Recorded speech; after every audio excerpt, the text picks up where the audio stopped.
with hate. Smoke Slovenia stand up. Russia stand up. Soviet Union stand up. Hey man, I'm riding with y'all, man. We gonna put a nuclear bomb on LeBron James and Los Angeles Lakers, nigga. We bringing them illegal weapons overseas, nigga. We gonna whoop their ass. Since we want to talk about Nazis, Adolf Hitler once said that, hey, all black men, hey, we are the kings. We are the Jews. We are the most powerful. So even Adolf Hitler knew that we were the most powerful. You know what I'm saying? So yeah. I roll it with the Nazis, nigga, because they knew what we was before them other motherfuckers knew what we was. Kung Fu Panda. Adolf Hitler is my nigga. Put the barrel on his head and pull the trigger. With my nigga Winnie the Pooh and Tigger. My retarded son is addicted to liquor. An enemy A beats me up every day. He is a prick when she got shot in JF Kennedy's place. He's in the Hennessy phase, eating supremacy lays. Dip my balls in some sticky chips and rub it all in his face. Hey, I'm chilling with Anne Frank in the hot box. Hey, her secret is that she likes hot cocks. Hey, we hiding from the ops in the lockbox. Hey, till the time that Oscar Schlinder knocks. I'm in a tuna afternoon. I'm in Berlin eating kebab with my homie Kim Jong-un. Yo. Yo, what does it do? What it do? Welcome to the Tru Sports Talk with Hollywood Herm, and welcome new member of the show, Renegade in the building, man. What it do, Renegade? What's happening, man? What's popping, bro?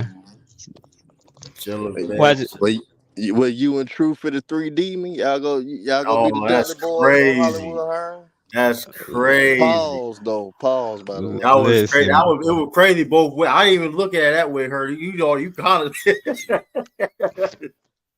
I sure called it, man. It is what it is, man. Her man gotta. Yeah, I mean, listen, you still standing on what you standing. I mean, look, man. Like you say, you could still say that the series ain't started. You gonna stand on that? It definitely ended in 5, though. It definitely. I mean, I'm gonna say this. I'm gonna be honest. This is Hollywood Herm being honest for a change. End of the day, the Celtics in an 80% chance of not blowing that 2-0 lead, and they should become NBA champs. But within lately, it's only 5 teams in history that came back from a 2-0 lead in the finals. A lot of them happened recently. You had the 2006 with the Heat. Came back on Dallas. You had the 2020. You had the 2016 with the Cavs against the Warriors, and you had recently the 2021 Bucks versus the Suns. But end of the day, how it's looking right now, and how horrific Kyrie Irving has looked, and the Dallas Mavericks have looked offensively. End of the day, they keep playing like this, man. Boston will probably sweep them. And I hate to admit it, man. I'm gonna have to give Boston their credit, but it's still hope because anything can happen. If anybody get the benefit of the doubt, though, it is a Kyrie Irving team because he has been a part of that and he has done that before. So you still got to get the benefit of the doubt, but it's looking like an 80% chance Boston will be holding the Larry O'Brien trophy. All right. But listen, and we're gonna get to more of the finals to talk. We're gonna get more of the finals. We're gonna have plenty of time for that. But y'all see the title of the video, man. And all the Celtics, the next NBA Dynasty. And I know you saw the thumbnail, right? I know you see the thumbnail, Chicago Bulls was kind of in a similar situation, right? Where they had their growing pains, right? You know what I mean? Growing pains in that, especially in that Eastern Conference back in the day in the 80s, in the early 90s, where they got to go against the Celtics and the Pistons, tough battles, and with their front office, they with the collective of their front office made a dynasty, going into the 90s. So can the Celtics replicate that? True. Hell no. Not necessarily replicate that or just be a dynasty. In today's NBA, it's gonna kind of be hard for teams to be a dynasty. You got the CBAs, of course, but you got these young teams like the OKCs, got a lot of assets, and they a couple of trades away from being a championship contender. You still got Denver in the mix. You still got Minnesota in the mix. There's a lot of young teams, talented teams that could make a case. Boston, can they win a championship every other year or throughout the years? Do it what San Antonio possibly did. It's a possibility, but it's going to be hard to be a dynasty in today's NBA. You seen what happened. People thought the Nuggets was going to be on their way into being a dynasty. You seen what happened to them? They basically a one and done type of ordeal. So there's nothing that's guaranteed. With all this unique talent and all this team building that is going on, True, I don't see them being a dynasty. Yeah, but Jamal Murray, they've been leaving him off the All Star game, so they still gonna have like a relatively cheaper roster or whatever. Once Tater get paid with JV, they're gonna have to, and you get down the line, it's gonna be like less flexibility for them to do stuff. So we're gonna see. I mean, they got a chance or whatever. You know what I'm saying? Especially if they keep the squad, but Alf in the leave or whatever, he's gonna be a big missing piece. They're gonna have to, Yeah. you know what I'm saying, exchange that some kind of way. And that being said, too, but that I'm just going off, like you said, too. The Celtics, they're not afraid to spend that money. And they have a lot of teams. Like I said, they're gonna resign Tatum back. They can resign Derek White back. They got Payne Pritchard that's been continues to be getting better. They've been and they've been drafted well. The Celtics are known for drafting well and making the right move to build with using the flexibility that they have. You know what I mean? So compared to everybody else around the league, I mean, I don't know. Like I said before, I think that Brad Stevens and the Celtics did a great job building this team around the new CBA. And I mean, the fact that, like I said, hey, I mean, I saw the sturdy, shout out to the sturdy. I mean, yeah, they have a 1% being a dynasty, but I mean, that being said, too, who would have thought that the Celtics could also go to the Eastern Conference, the finals with majority of the games without KP either, though? Who would have thought that? So I mean, I didn't. I mean, hey, especially how the Eastern Conference is also looking too. You also got to judge what all the Eastern Conference other teams looking like as of right now, the further notice.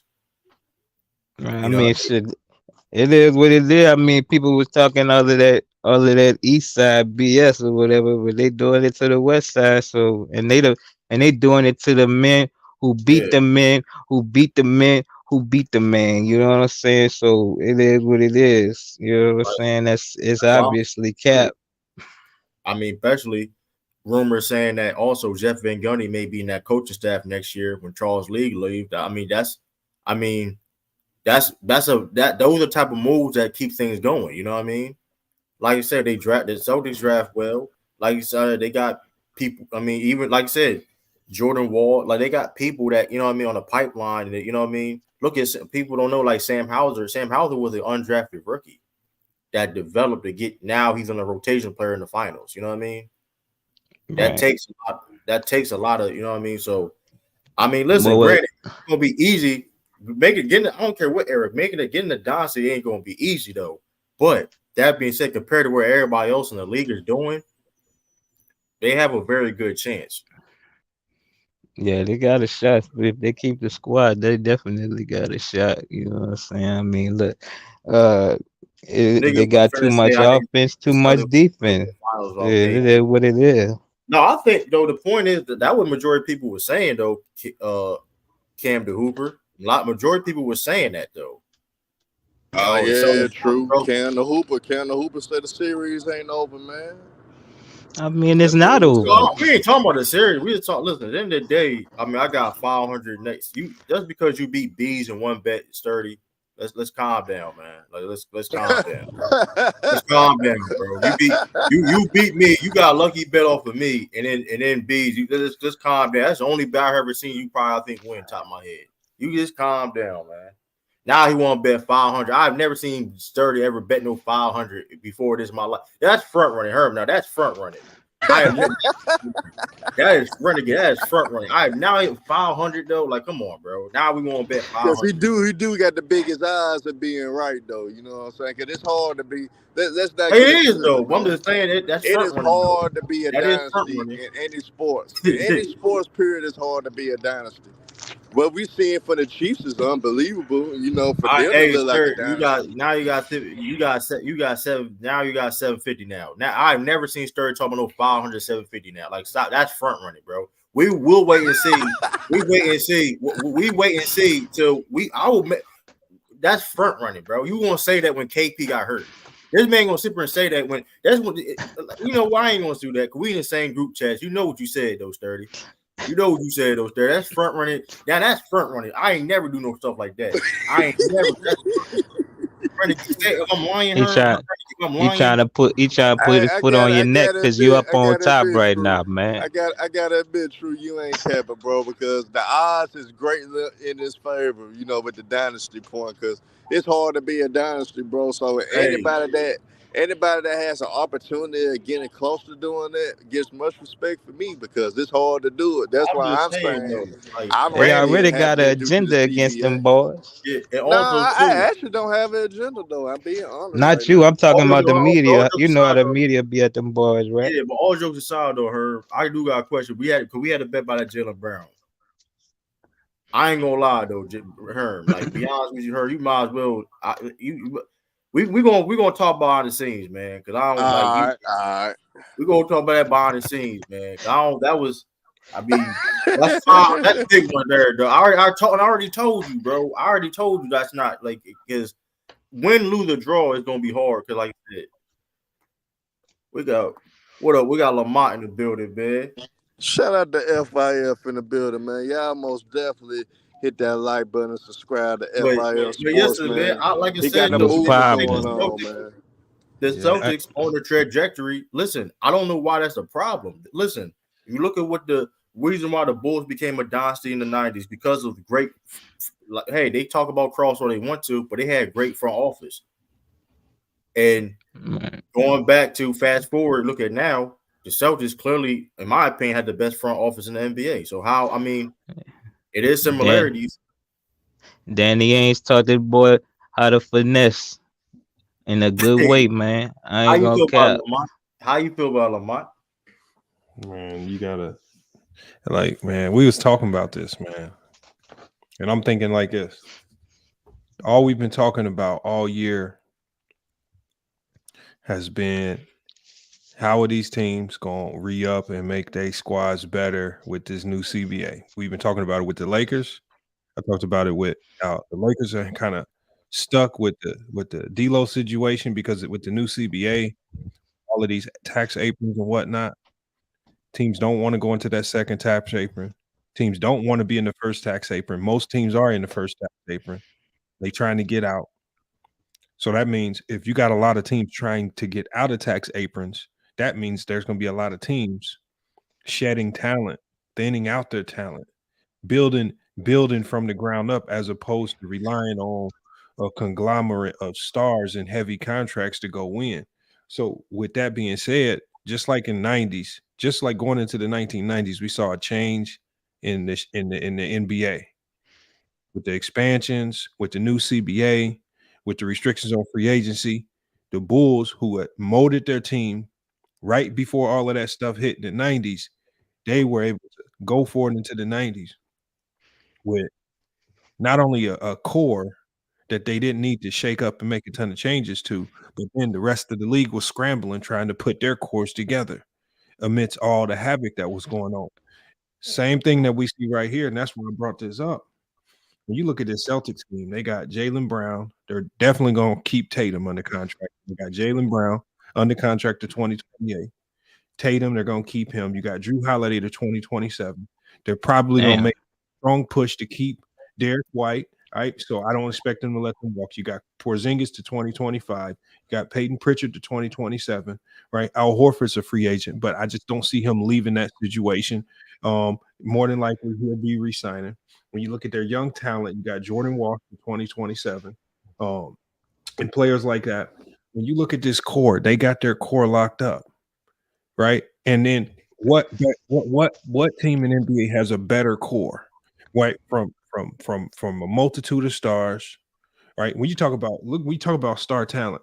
Jaylen Brown's all-star level player. Tatum's all-star level player. Jrue Holiday has been an all-star level player. He's definitely one of the best defenders in the league.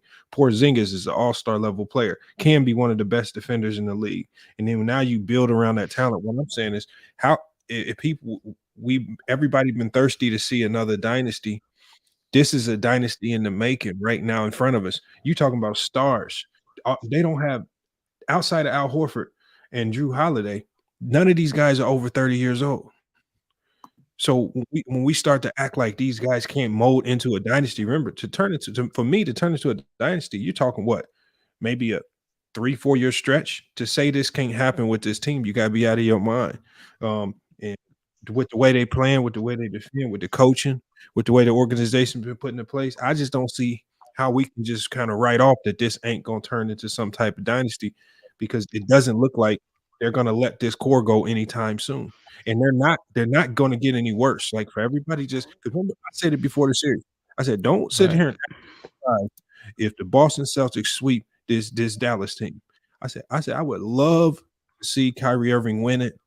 But the reality of the situation is he has a monster juggernaut team sitting right in front of his face right now.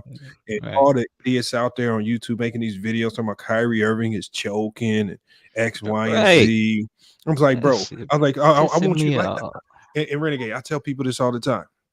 I want you to take your ass to the gym with 4 10-year-olds and try to go win some games. I don't care how nice you is. If the other team got just more talent across the board, you generally gonna lose out. And that's what Boston is doing. They're smothering teams with talent across the board. You might have a Luka and Kyrie. They got a Jrue Holiday, a Tatum, a Brown, a Porzingis, a Derek White, a Al Horford. They got like 5 guys that can drop 30 in any given time. Last night they played horrible and still won. They played a horrible game and still won. That's how you know you got a great team. But nobody's gonna give them credit until they actually do it. And then what I can tell, what's setting up, because there's so many people that don't like the Celtics. What they setting up though is when Boston actually wins, they're gonna try to find a way to downplay it, because people are already saying this is an easy run, and it's just like, and I always tell people, what you try to become a number 1 seed so your run is easy. That's why you a number 1 seed, because you want everything to be easy to the title. So, I mean, people gonna try to diminish it, but I mean, they better jump on the bandwagon while it's here, because this is the future. There's no other team set up like the Celtics right now. If you say there is, you're lying. Yeah, that's what I say. If they keep them players, I mean, you'd be hard pressed to say. I mean, people have been trying to, downplay and deny it the whole season. You know what I'm saying? And it just is what it is at this point. You can't put the cap on it no more. Like, it is what it is. Let me say something to Brandon. Brandon likes to do this nonsense stuff, like talks about the East being weak and seeding and things like this, right? You got one of the greatest teams of all time, would probably, and Tru can be a testament to this. One of the greatest teams of all time is the 86 Celtics. Am I right or wrong, Tru? Yes, absolutely. Now, if you look at this 86 Celtics team, they played a 51-win Houston Rocket team in the championship. They had 4 teams make the playoffs that were below 500 in the East. You had 3 teams below 500 that made the playoffs in the West. So that's a total of 7 teams below 500 in the NBA that made the playoffs combined. They didn't even play the best team in the West when they went to the finals. You talk about a cakewalk run. That could have easily been defined as a cakewalk run, but that's why the whole argument is dumb, though. That's why it's dumb, because we can easily say that 67-win Boston team, one of the greatest teams of all time, had a cake run. They beat up on a whole bunch of losing teams in a weak East, and the West was also weak. But see, you don't hear them sentiments when we talk about them teams. They just say they was great. So, I mean, the thing is, it's just giving respect. Just give respect. That's it. And as Sturdy said, I'm saying I'm willing to put money on it if they can. Well, I don't see it I understand Lamont's sentiment, and he did explain because they are talented. They already got a lot of their guys signed. They just got to finalize Tatum and get his contract going. But I'm looking at other teams like the OKCs with a lot of assets that they could capitalize in the offseason, and they could mess around and be the best team in the league just if they make a couple of trades. And Who you talking Minnesota. about? shout out to Sam Presti, but I, here's the thing about I, Sam I just, Presti, I though. just, I just don't see the Celtics But being. It's too tough in this era in this league to create a dynasty. The last dynasty we had was Golden State.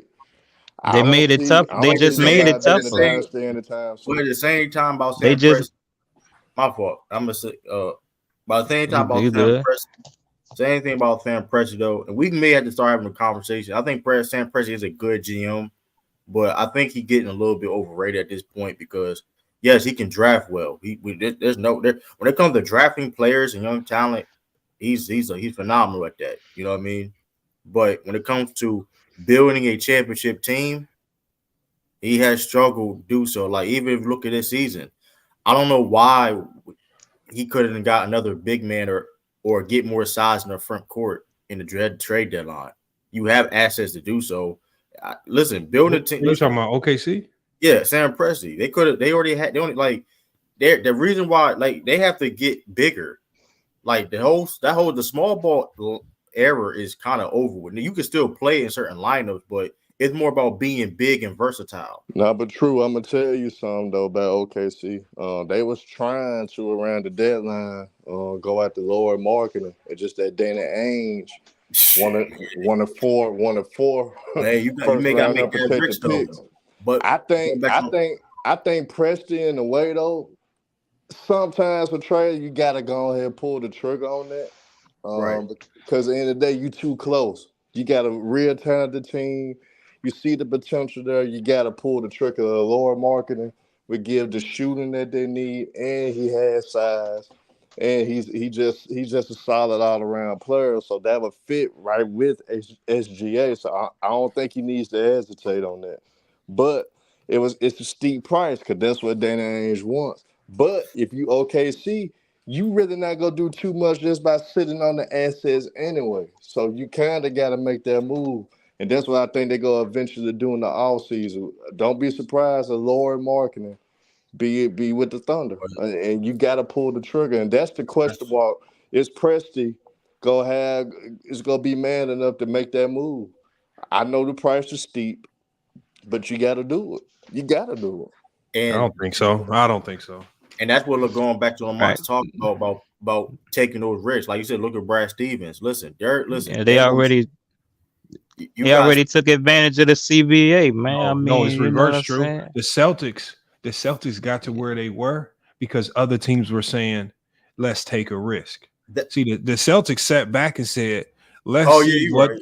They basically sat back and said, "We're gonna hold all these assets and we're gonna see Yeah, Danny what Ainge dumb did a teams good is out job of there." that. They're gonna say, "What dumb teams is out there?" Gonna say, "Let's take a risk and do some old crazy trade so the Celtics can benefit at the last minute." Right. This is how they was able to amass what they got now because they just sat back and said, "Oh, you want to be thirsty? Go ahead and here's a thirsty trade for you. We about to wipe you down." So again, if but OKC gets Philadelphia thirsty, helped them they're gonna out get too wiped down. with the They're gonna dumbass wipe. picks they made. No.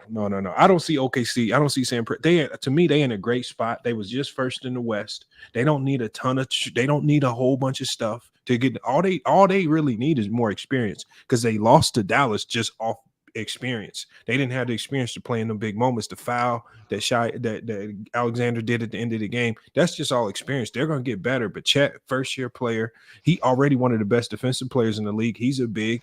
I expect them to go get some more size, but they don't have to be in no rush to go get anything right now. Right. So you don't think lower marketing moves the needle for That's a thirsty move, though. They don't need to be thirsty. They were just first in the West. They don't need to be thirsty. All they gotta do is get slightly better. Yeah, they all got room for improvement. You got Memphis sneaking up, Lamar. Memphis ain't that man. Ain't that, you think they worry about I'm just Memphis? saying they gonna be that shit over with. healthy. I mean, but Lamont though, Memphis being healthy though is, I mean, granted they have to be healthy. They have to be healthy. But Man, Memphis OKC could be a gonna get solid better. team, and they could disrupt things. they're not necessarily gonna be a title contender, Lamont, but they have a potential to be like a top 4 seed in the West. OKC going into next year is going to be a title contender just because they got better. They cannot do any moves just with They the was the youngest team in the Josh Giddey league. gotta go though, Lamont. Yeah, Josh Giddey gotta go. That's easy point right there. Yeah, okay. Even if you move Josh Giddey, that's a small move. But what you do is you hold on to Josh Giddey, and what you use him is for one of them thirsty teams that's desperate for a guard, like the Lakers. You know how the Lakers like to do. Oh, you thirsty for a guard? You thirsty for? Oh, come on with 14 number 1 picks and give us Austin Reeves and Rui. They waiting for somebody to be thirsty because Josh Giddey still has value. He's a first round pick. He's still one of the best players, international talents. They don't have to be in a rush to trade him. They can wait for one of these teams that's desperate to come offer the whole world to come get him, and then they're gonna wipe them down. So Lamont, let's just say Danny Ainge just say, okay, just give me 3 first-round picks of Josh Giddey. Would you do that for Lauri Markkanen? Hold on, you said who? 3 first-round picks and Josh Giddey. I don't think the money matches. I don't think the money makes sense. They got salary cap. But Utah got salary cap too. So yeah, the money don't work, and so OKC got money too though. I mean, they make it. I think that, but the salary cap work. They got salary cap space, though, Lamont. I checked. They got salary cap space because it's Lauri Markkanen making be on a cheap deal. First of all, you have to think. I don't see Chet and Lauri working. I don't see that combination working. That's not a good fit. It sounds good on paper. That's just not the idealistic fit. On top of the fact that Lauri really ain't proved nothing in and of himself. It's like the Jazz has been good, but he ain't really done nothing to really make them a contender. They ain't been no playoff team or nothing. So it's not like he the solution. I think they are fine where they at. The improvements they need to make need to be very marginal. When you look at this Celtic team, if we get back on topic, it's a dynasty in the making, not because of the Celtics. It's because of what the other teams in the league can't do.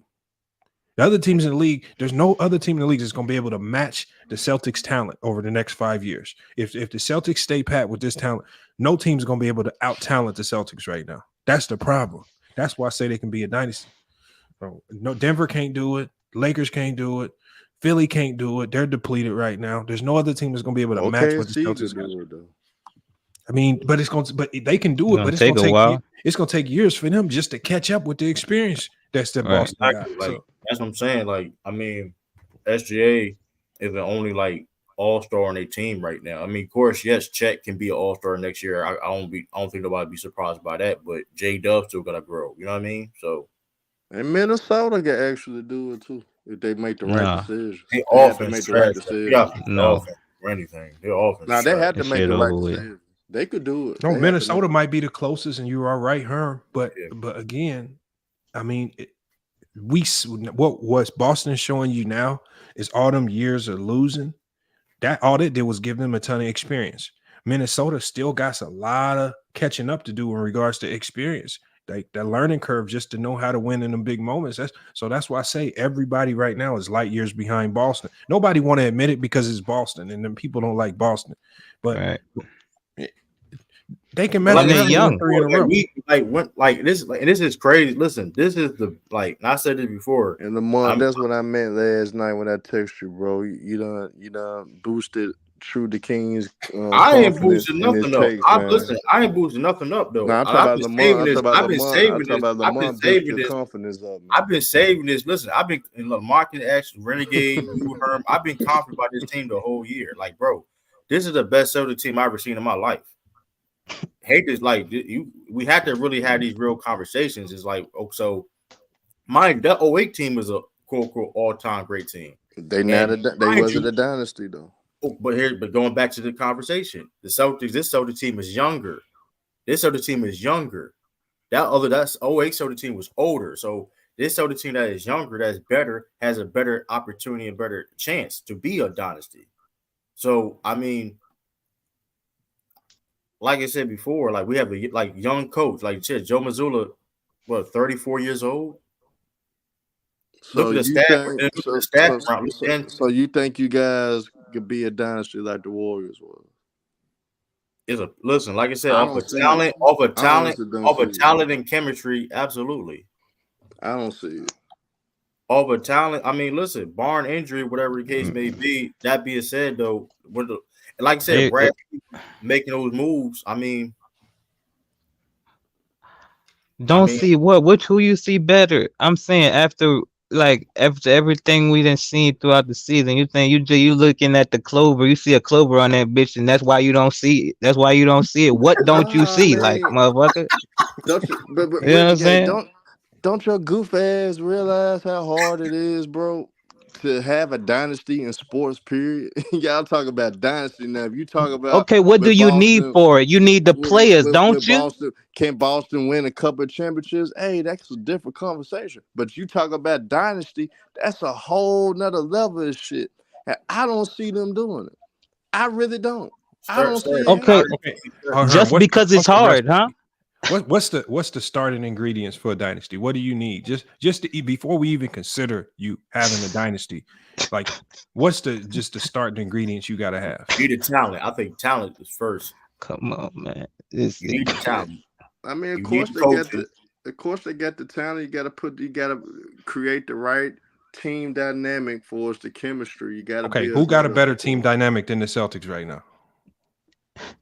I mean, a lot of people thought Denver did until no. That thought mean past tense, don't it? Thought mean in the past, don't it? A lot of people thought Denver did, okay, thought meaning so that's over with, don't it? Hey man, I just answered the question. Hey, before the Miami Heat start doing what they do best, getting hurt, Miami, honestly, you could say they had a better team dynamic. Could mean past tense, don't it? I mean, Miami was AFC last year. They mean past tense, don't it? Right. Injuries got in the way. So, I mean, so did double injuries too. If that's the case, Miami should be in the conversation too. They done been in multiple finals. Should. Been in multiple conference finals. Man, you was wilding, bro. This is why you be having your camera on, because you be saying stuff like this. You be laughing, bro. Like, I know you. This is probably Herb. That's what I'm saying. Herb goes on. Nigga always make his hate drive him into getting cooked. I be damn, man. I sit up here gonna say that the Jrue Celtics gonna be a damn. There you go, right there. Well, say that. Well, say that then, motherfucker. I'm not doing that, man. Listen, but here's the thing, though. But hold on, let me sturdy comment. First of all, come on. See, here's the thing, though. Sturdy. You can't simply say this team is not deep. When in the regular season they won 64 games, they was by far the number one seed in the NBA, where only 35 times the starters played with each other. Then fast forward, KP being hurt, and they made it to the finals. Majority, he only played 3 games in the playoffs to go to the finals. So saying the team is not like this top heavy, that's a lazy argument, because first of all, there's a lazy argument. Hey, True, look like I got to cook Brandon Katz like Lamont just did. You talk about what good bench player that was. I'm gonna drop down real quick, Herm. I just wanted to pull up real quick. I'm gonna get up out y'all way. I'm gonna be listening. Let Brandon up here though, man. Let Brandon. Yeah, we can. We're gonna drop the link soon, y'all. Hey, we about to drop the link soon. What you about to say? Y'all? Well, why not? And Brandon Katz, James Posey was a good player off the bench of 08, man. Come on, bro. You must have forgot what James Posey was doing. He was hitting clutch shots for the Celtics. Come on, bro. And he was playing good defense. Tell about Boston didn't have a bench, man. What the hell wrong with you? I'm saying, like, look, I think the 08 team was deeper, but you think who was the better? But that being said, though, let's be honest. We've been hearing the conversation about teams being deeper in the Celtics all year, even in the playoffs, and that didn't matter. So it's like, I mean, like, cause I ain't the one that said Derek Lively was better than Al Horford, Sturdy. I didn't say that. You know what I mean? That was crazy. I didn't say that. You know what I mean? But that's neither here or there. That's neither here or there. I didn't say Derek Lively was better than Al Horford. I'm sorry. I didn't say that. You know what I mean? So man, shout out to Lively. He's gonna bounce back next season. I didn't say Josh Green was gonna be a factor. Fast forward, what's Josh Green been doing? So I don't know, man. I don't know, man. It's like, I'm just saying, like, yeah, granted, we've been saying, oh, the Celtics bench has been trash, but fast forward, they've dominated. You bench can't be that trash. You dominate the regular season like that, and then all the way in the playoffs. Like, something gotta give.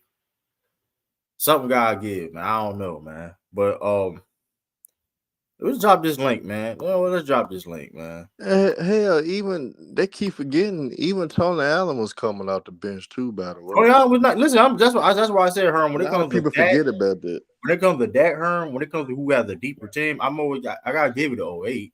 I gotta give it to 08 though. I'm not going. I ain't gonna super say like you know what I mean. The like 08 wasn't knowing nothing. Oh, I got you. Hold up. I'm about to I got y'all. But I mean, this Celtics team, if they do go on a run, they can have a say-so saying that they were better than the 08 team because they lasted longer for one.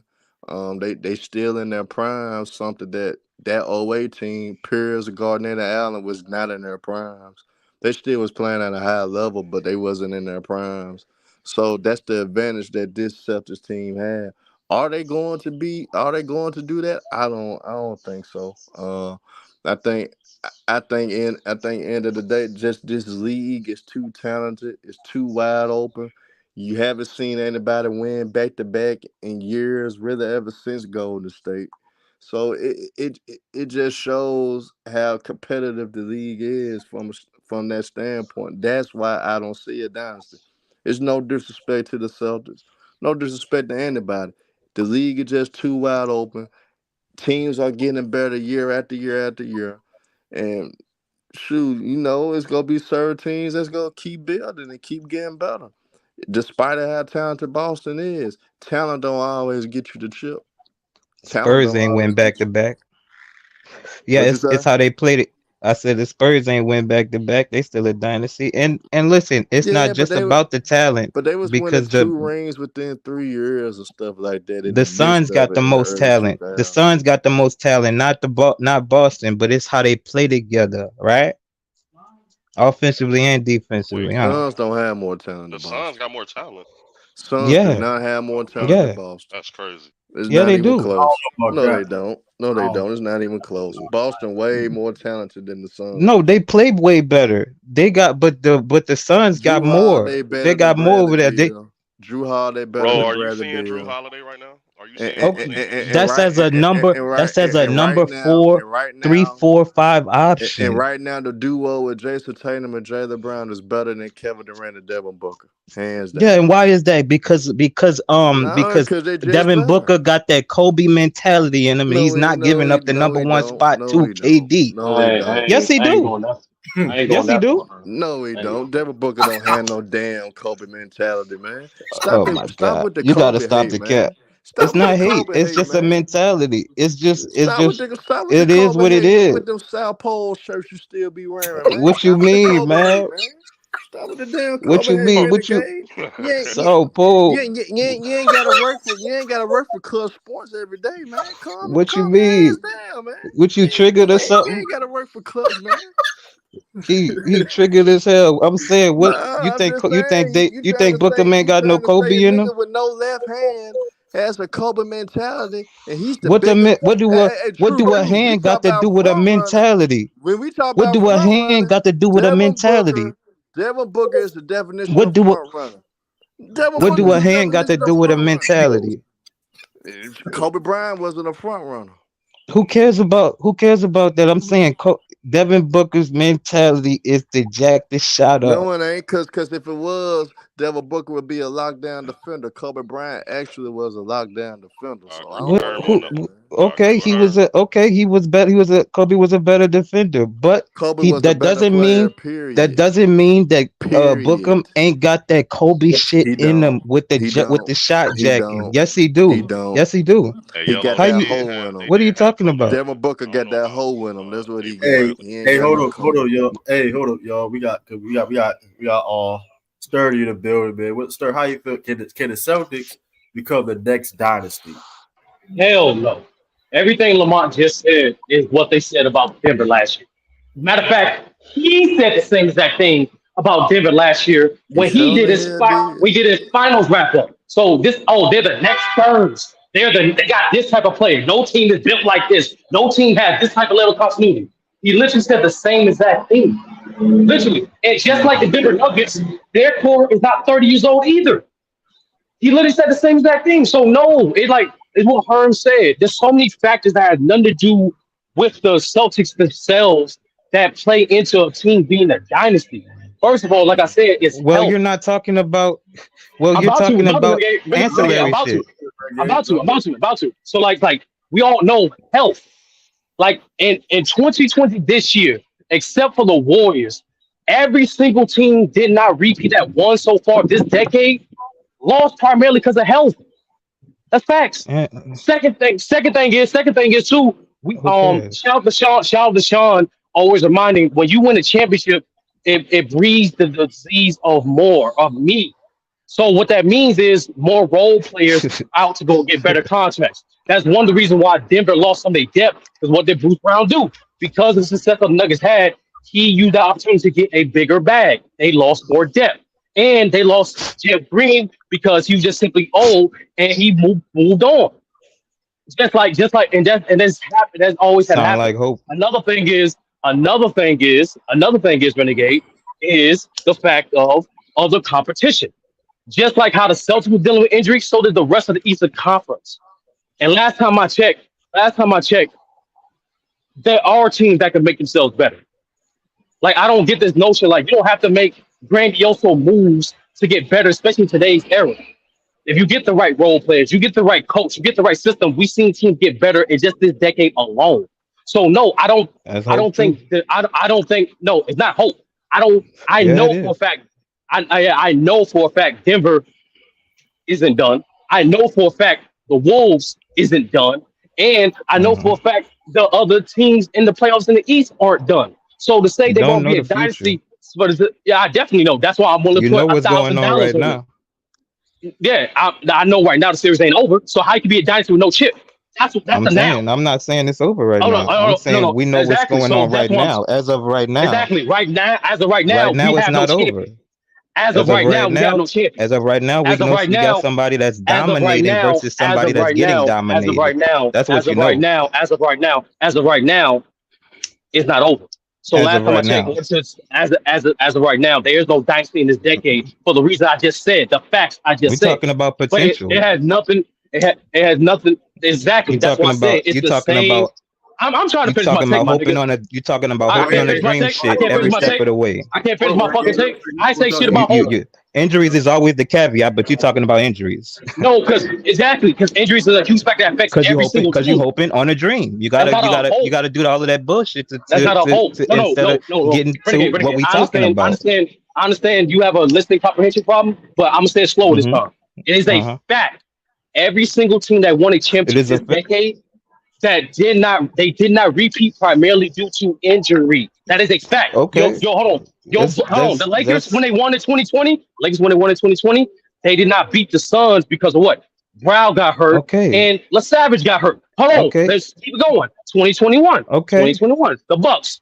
You know why the Bucks didn't repeat? Because Chris Middleton went down. That's a factor. Why are we talking about injuries? Injuries is always the caveat. Injuries. What the hell? That's injuries. Doesn't even everybody knows that if you get hurt, you got a lesser chance of winning. So what are we even talking about? Injuries. I'm literally explaining it because injuries stop dynasties. That's the biggest component to stopping dynasties or preventing dynasties. It's injuries. Okay, but we understand that. So you have an injury-prone player like a Kristaps Porzingis, who is a vital player to this team. Yes, you can bring that up. Okay, so we knew that Jamal Murray was injury-prone last year, and people still said barring injury, they would be back, right? I didn't say that. You talking to the wrong person. People did say that. Okay. No, Lamont said it. People said it. It doesn't matter who said it. It doesn't matter who said it. People did say it. Oh, no. Now who said it? It's always bar. Which one is it? Which one is it? It doesn't matter who said it. Don't say it. Or the fact that it was said. That's what the people said. That's what the people said. Exactly. So exactly, the people said that. People said that Denver Nuggets would be a dynasty last year. They did say that, right? They said that they had potential to be a dynasty based off of the whooping that they put on the league so for the now, are they a dynasty?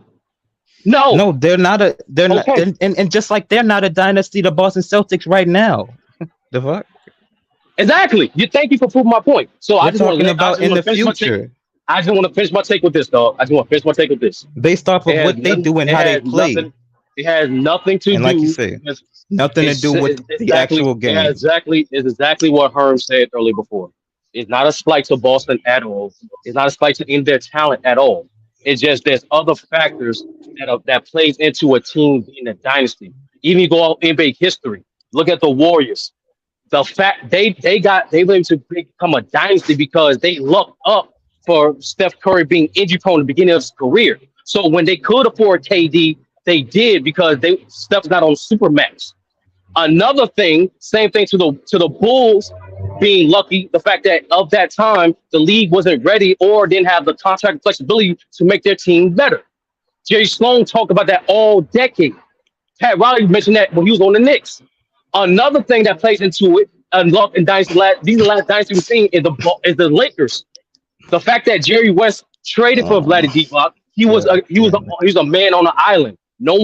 Everyone thought Jerry West was crazy for trading a high schooler for an all-star player like Vlade Divac.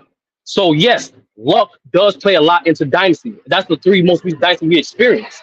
No, we're talking about luck. That's part of the factors. So when I mentioned luck, situation, and health, it's just a fact that all things have to come in line. What about the actual game, man? All those things have to be in line for a team to win. And since we talk about the game from a tactical standpoint, the reason I mentioned the Wolves and the Nuggets before you interrupted me, because those teams are going to remain competitive, and those teams are shown to have advantages over this version of the Celtics. Last time I checked, the two games we saw Denver play, they won those two games. Last time I checked, the games we saw with the Wolves, they split the season series. Both those games were down to the wire. You know what that means in a game? That means both those teams give up matchup problems, because we all know in the playoffs it's more so about matchups than just seeding. So could Denver still be a dynasty or not? Just like the Celtics, they have the same amount of chance as the Celtics. I don't think we're going to. I don't think. I don't think we're going to see a dynasty this decade. That's just my opinion. It's too. The league is too talented. The timing of the CBA is too good. No, that's what I'm trying to say, Herm. I've been agreeing with you, but like your co-host, just don't let me finish my take. But you just said that they got just as much of a chance, but you arguing Herm point that you don't see it, but you acting like you see it. Exactly. You're not listening, Renegade. I'm not listening. Both those guys have the same chances, because I don't believe there will be no dynasty this decade. A dynasty, and we have multiple conversations about it. So the chances is no. A dynasty, the chances are low, extremely low. But you don't. That's what I'm saying. Okay. If I had to put a number, yeah, exactly. Like it's not common, bro. It's what Herm. I just want to finish my point with this. I agree with Herm.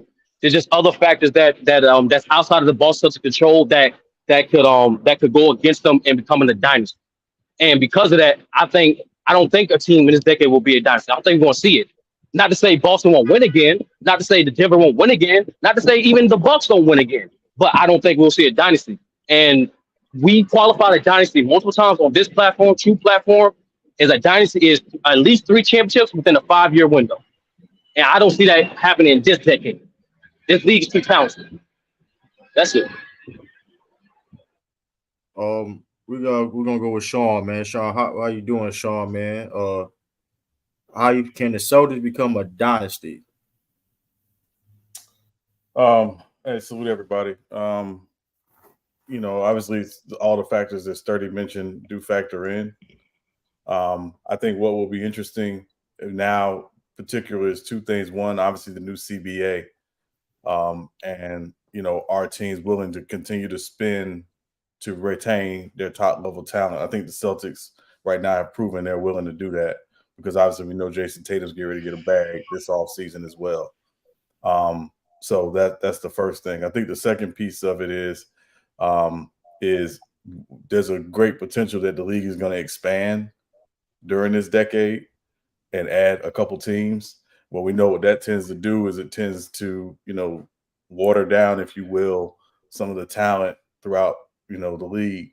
So can you retain your core, the guys that you believe keep you in contention year in and year out, with the potential of expansion? I don't know if they can be a dynasty. I think obviously when you have the talent of Jason Tatum and Jaylen Brown and Porzingis and Derek White, And I'm just naming those 4 guys because I think those 4 guys are really the Celtics core 4. Jrue Holiday, we know he's there, but he's getting up there, obviously. I think the Celtics are going to be in contention as long as those guys are healthy and playing well. But can you be a dynasty? I just think a lot of things do factor in to that. But I think the Celtics are going to definitely be in contention. When you've been to, 6 Eastern Conference Finals since 2018? Yeah. So, that means you're in contention to me. So, we'll see. We'll see, what happens. But also, too, this is a year-to-year league, and the 08 Celtics are a great example of that because the year before the Celtics weren't great. They literally made 2 big moves trading for Ray Allen, which, led to the KG trade, and it put them in an entirely different conversation. So it's not past any team to make, a drastic or crazy move and put themselves right in the conversation, in that championship conversation. So that's the nature of the league. And that's why I think it's very hard to predict. But I think definitely the Celtics are a team that's going to be in contention for the next few years. Okay. Rebranding. So what up, rebranding? How you feel?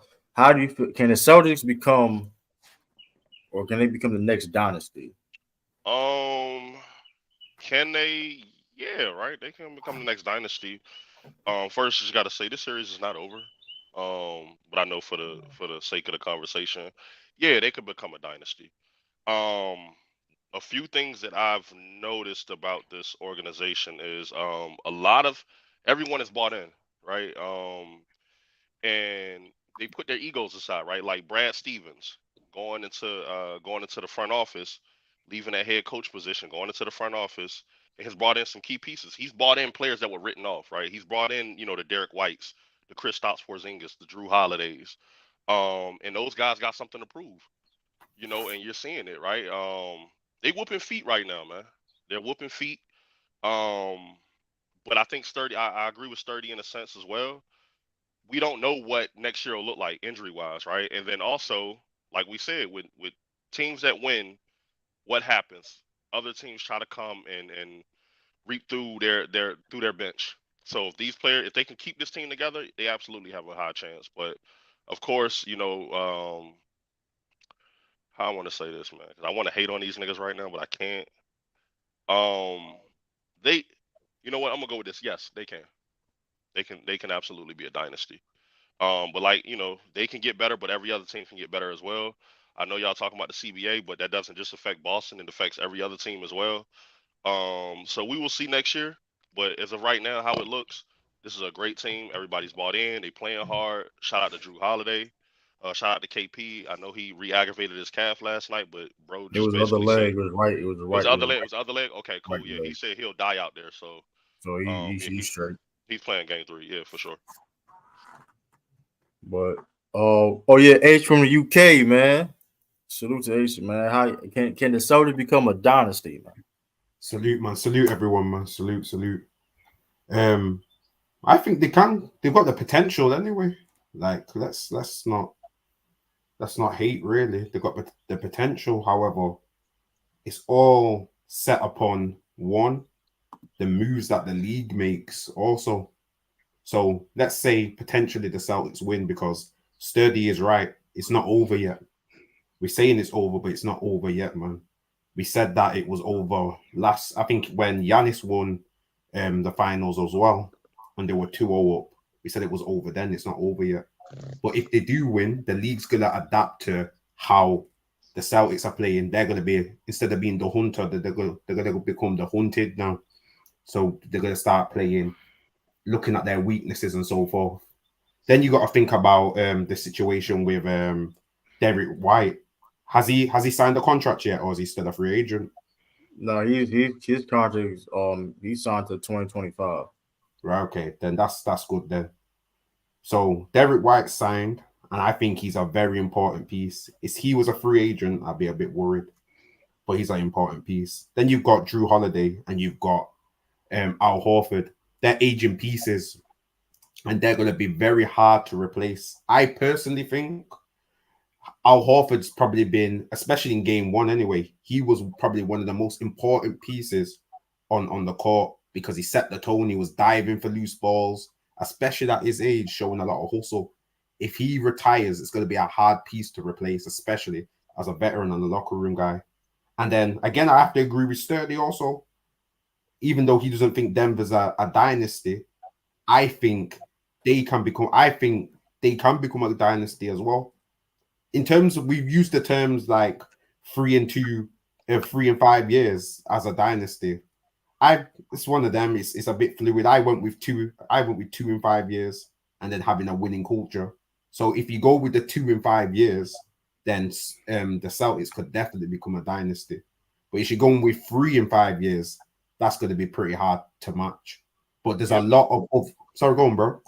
No, my bad. I'm gonna let you finish. I just want to say this: all across sports, a dynasty has always been 3 or more. Like it's never been just 2. It's always been 3. Like even the Patriots, the Warriors. That we look at their dynasty because the Cowboys, the 49ers. Yeah, it's always been 3. But I definitely agree with the winning culture. But 3 at a minimum. But go ahead. Okay, now that's fine. That's fine. Three's fine. I would bend to that as well. I just look at normally like the Miami Heat. Would you say the Miami Heat are not a dynasty because they didn't get 3? But they they're not a dynasty. No. Okay, that's cool then. Yeah. But pretty much they're gonna become the hunted, and the league's gonna adapt. I would watch out, especially this year, for the Spurs. The Spurs have 2 draft picks in the top 10. They're gonna make some big moves, and I think that could shape the league. So, yeah, they got the potential. Will they carry it out? It all depends on the nuances of the league. Then you've got the aging players, and then personally, Jason Tatum, as much as I joke about him, is a talented player. But when the games get tight, we've not seen any tight games yet, man. Can he take it to that next level where he's going to be the close? Or you have a specific closer. It don't have to be him, but you have someone who can ice out the games. That's gonna be pivotal. You can have team ball, and they're playing team ball right now. But when the game gets tight, you need someone who's gonna be able to take over the game. And currently, I think that dynamic's missing from the Celtics. No, it's not though. Here's the dynamic. But here's the things you're missing though. This is why I think people are too used to the normal, and this is not the Celtics team is not normal. Where they're not reliant on one person. This team is so good. Yes, Jason Tatum is a top 10, top 5 player, whatever the case may be. He's an All-NBA first team caliber player. But when you have a team, regardless, with that being said, you don't have a team that's constructed like this. This is why we having this conversation. Like it or not, y'all. And I said it before. This is like I said before. This team right here is one of the best teams I ever saw. Like it or not, this 5 dudes, 5 all-star caliber players in the starting lineup that can play on both sides of the ball at a high level. That any of those guys that can be a player of the game. I agree. Whereas Jason Tatum shot when Celtics are like 5-0 when Tatum shoots 40% from the field or under. You know a team is dangerous where their best player don't have to necessarily play at their best and he's still able to win games. That is dangerous, y'all. That's not normal. That's what I'm saying. People. That's like I don't know if y'all ever played in situations where you play against teams where it's like the first player don't have to play well and you getting your behind whooped. That's not a good. Listen, y'all have to understand this, y'all people. That's not normal. Can I just interject something true to that point? Yeah. Because I saw something earlier I thought was an interesting stat. They said that the Celtics have 5 guys in this series averaging 15 points or more. The last team to do that was the 87 Lakers, who beat the Celtics in that finals. So the balance, I think, probably has to be really, really talked about a little bit more because, again, to that point, Jason Tatum hasn't impacted this series with his scoring. But he's done it with everything else. He's done it with everything else. And Jaylen Brown having 19 assists between the 2 of them last night, 12 obviously from Jason Tatum. That tells me he's impacting the game. He's finding ways to to impact the game when his scoring isn't there. So it you know. And Sean, we're targeting him, by the way. He's getting doubled. So people talking about the shooting slump that he's in. I'm gonna be real. Like, this team is showing us one thing that I know y'all are so used to, the star having to be the one to close it out and the star having to, do the dagger shots and all that. Jason Tatum does not have to do. He does not have to do too much this series. Yeah, this is team basketball, man. When people they remind you of the 04 Pistons, how they was team oriented. Yeah, bro. Like they don't. Four guys. I ain't going that far. No, I don't think they as good as them. I'm just saying the similarity. Way better offense. No, not necessarily. Not necessarily. All right. Now you gotta stop the cap, bro. Now we just talking like y'all like to gas that Detroit team. And listen, shout out to that Detroit team, but y'all gotta stop acting like teams can't be better than them older teams that y'all be trying to gas. Like, stop this shit, bro. These Celtics right now are whooping feet. They ain't better than no damn Detroit Pistons. We still gonna win it at 6 right now. Y'all are crazy as hell. Hold on, True. They ain't gonna have no match for Sheed. Hold on, True. What did I tell you yesterday? I said, what's the match? What's the match? Y'all are gonna die by the 3, and these niggas shot 25%. And she great in drop coverage and pick and roll too. Yeah, but the free ball's been weak by everyone in this. You know what I'm saying? Like why is it only highlighted on one side for the Celtics? Like, they won in spite of shooting 3. Why can't two things get the truth? Why can't the Celtics won in spite of shooting bad from 3, as well as one of the reasons why the Mavericks lost, because they haven't been shooting well from 3 at all? Why can't two things be true? It's because the whole narrative. It's because the whole narrative about the Celtics is they live and die by the 3, and they're not dying when going low with the 3. You know what I'm saying? And plus, let's not forget this too. The Celtics are eliminating things that Mavericks do well. I don't know why y'all trying to act like that's not, like, they're not letting the Mavericks get in the corner 3 or lobs. They had one lob last night with Gafford, right? If I'm not mistaken, they had like one lob last night. It was Derrick Jones. They had two. The Derrick Jones and True. The point is, though, they're eliminating what they're, like you said, like Mavericks. Yeah, but no one said they did it. No one's saying they did it. I'm just saying, like, that's the problem with the narrative. Like, it's always highlighted on one side. Like, why in today's society there can't be multiple facts? No, nobody's denying that, but I'm just saying the Celtics are legit taking away what Mavericks do best. And reality, last night the Celtics just missed quality shots. That's what happened. Hey, little bro, so corny. Go sit your corny ass down somewhere. Wait, never mind. Let's move. No, I think both missed wide open shots. I think both. Honestly, both teams haven't played their best ball, and there's both adjustments. There's still more adjustments that both teams can't be made. That's why I said, like, seriously, no. It's over. All them turnovers that Luka had. Luka had a lot of turnovers last night. We had, like, how many points did we give up off the turnovers? Jerry Jones, the free throws are terrible, man.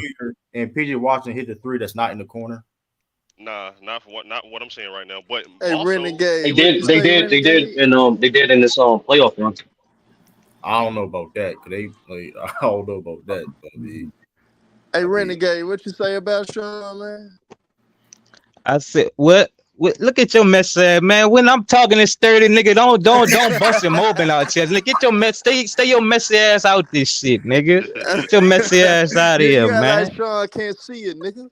Yeah, like can't see what? Can't see what? What you mean? If niggas in the private chat, nigga, talking. What? What he did? What? Sean ain't saying nothing about. What you mean? Bro, keep your messy ass out of this, man. When I'm talking to this man in the backstage, man, stay out of this, man. Look at this man, dog. You want to? I mean, I could cook him, but that's in the backstage. I could cook him, though. You can't cook wait, Sean. I mean, listen, I don't want to cook Sean. I mean, what? Cook him on what? He didn't. Sean ain't hoping no. What? Cook him on what? Cook them on what, man? Leave it. I'm saying, what's up?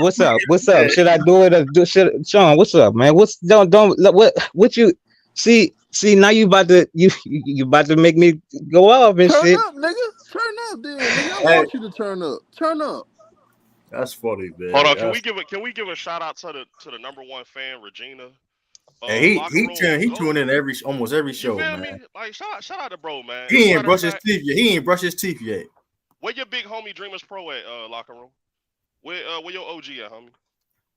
Your corny ass on, nigga. Hey, LeBron, the best player in the world. What will LeBron do in this series? Well, Dreamers Pro had him because the strippers ain't doing shit. That's why he ain't really Dreamers Pro. For sure. I mean, but we gotta. I'm gonna be honest with y'all, man. Like, I need Kyrie to play better, man. He's reminding me of LeBron in 2011. I need him to play better. He's reminding me of LeBron. You know what I'm saying? That same player that Regina dick sucked for every week, fist fighting women over. That's what I need him not to be LeBron. I need him to show up. That's a tall tax to ask for. I mean, all I know, man, is that the media, man, they're rubbing their hands with Kyrie's play right now, man. They can't wait to tear him down. They about to crush niggas. So listen, this shit can't over. Wait, man. I told you. Listen, I told y'all this, y'all. I told you they build him up and tear him down. That's the problem with the media. They don't know how to like. They don't know what happened to the advertising. What happened to the fans? No, they know what they doing, man. What you mean, man? Come on. No, like why is it? No, why? Like they always like they can never like have an accurate depiction of a player. They always overhype them, and then they blame the players if it's their fault. They getting overhyped. They don't make any sense. It's a drive revenue at the end of the day. You have to hype a player, and then the media fans. Listen, y'all fans and media. Listen. I told y'all this, y'all. Don't sit up here and start blaming Jason Kidd. He need to be fired. I told y'all this. Don't sit up here and say, I told y'all this, bro. And I warned y'all. No, who's saying that?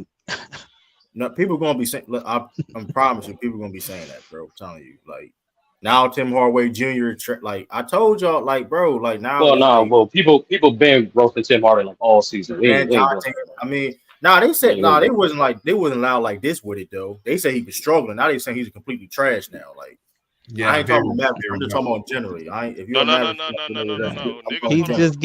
He's just getting clamped. Like hold on. I mean, niggas have been calling for Jason Kidd's job all season. Just after that trade, niggas went on a run, and now they're gonna do it again. Unfortunately. He's done enough. He's done enough not to lose his job now. No, I know. I'm just saying. People going to say though. Like I don't listen. I don't think he needs. I don't think he needs to get fired. I'm just saying. Hey, but locker room, don't be too fast with the front runner, man. When you speak too soon, this shit ain't over. When you count the money already, man, that's. I ain't gonna lie though, man. Some of y'all done made don't do that. Yeah, don't do that shit. Don't do that shit. Hey man, it's going over it though, man. And also it's looking bleak though. But it ain't. It definitely ain't over. For the recording, True. You said this is over. It's over with. I agree, Renegade. It's over with. Yeah. Tom said an hour and 7 minutes over with. Like I don't know where we. Yeah, and also Jason Kidd did just get a contract extension, so massive contract extension, and Mark Cuban. Has pretty much shown he's willing to be patient, with a guy that he thinks has, potential. So, Sean, Mark Cuban don't have the sole priority of the franchise anymore. He still got creative. He still got money. He still do advice. He still give advice. He still got control for basketball operations.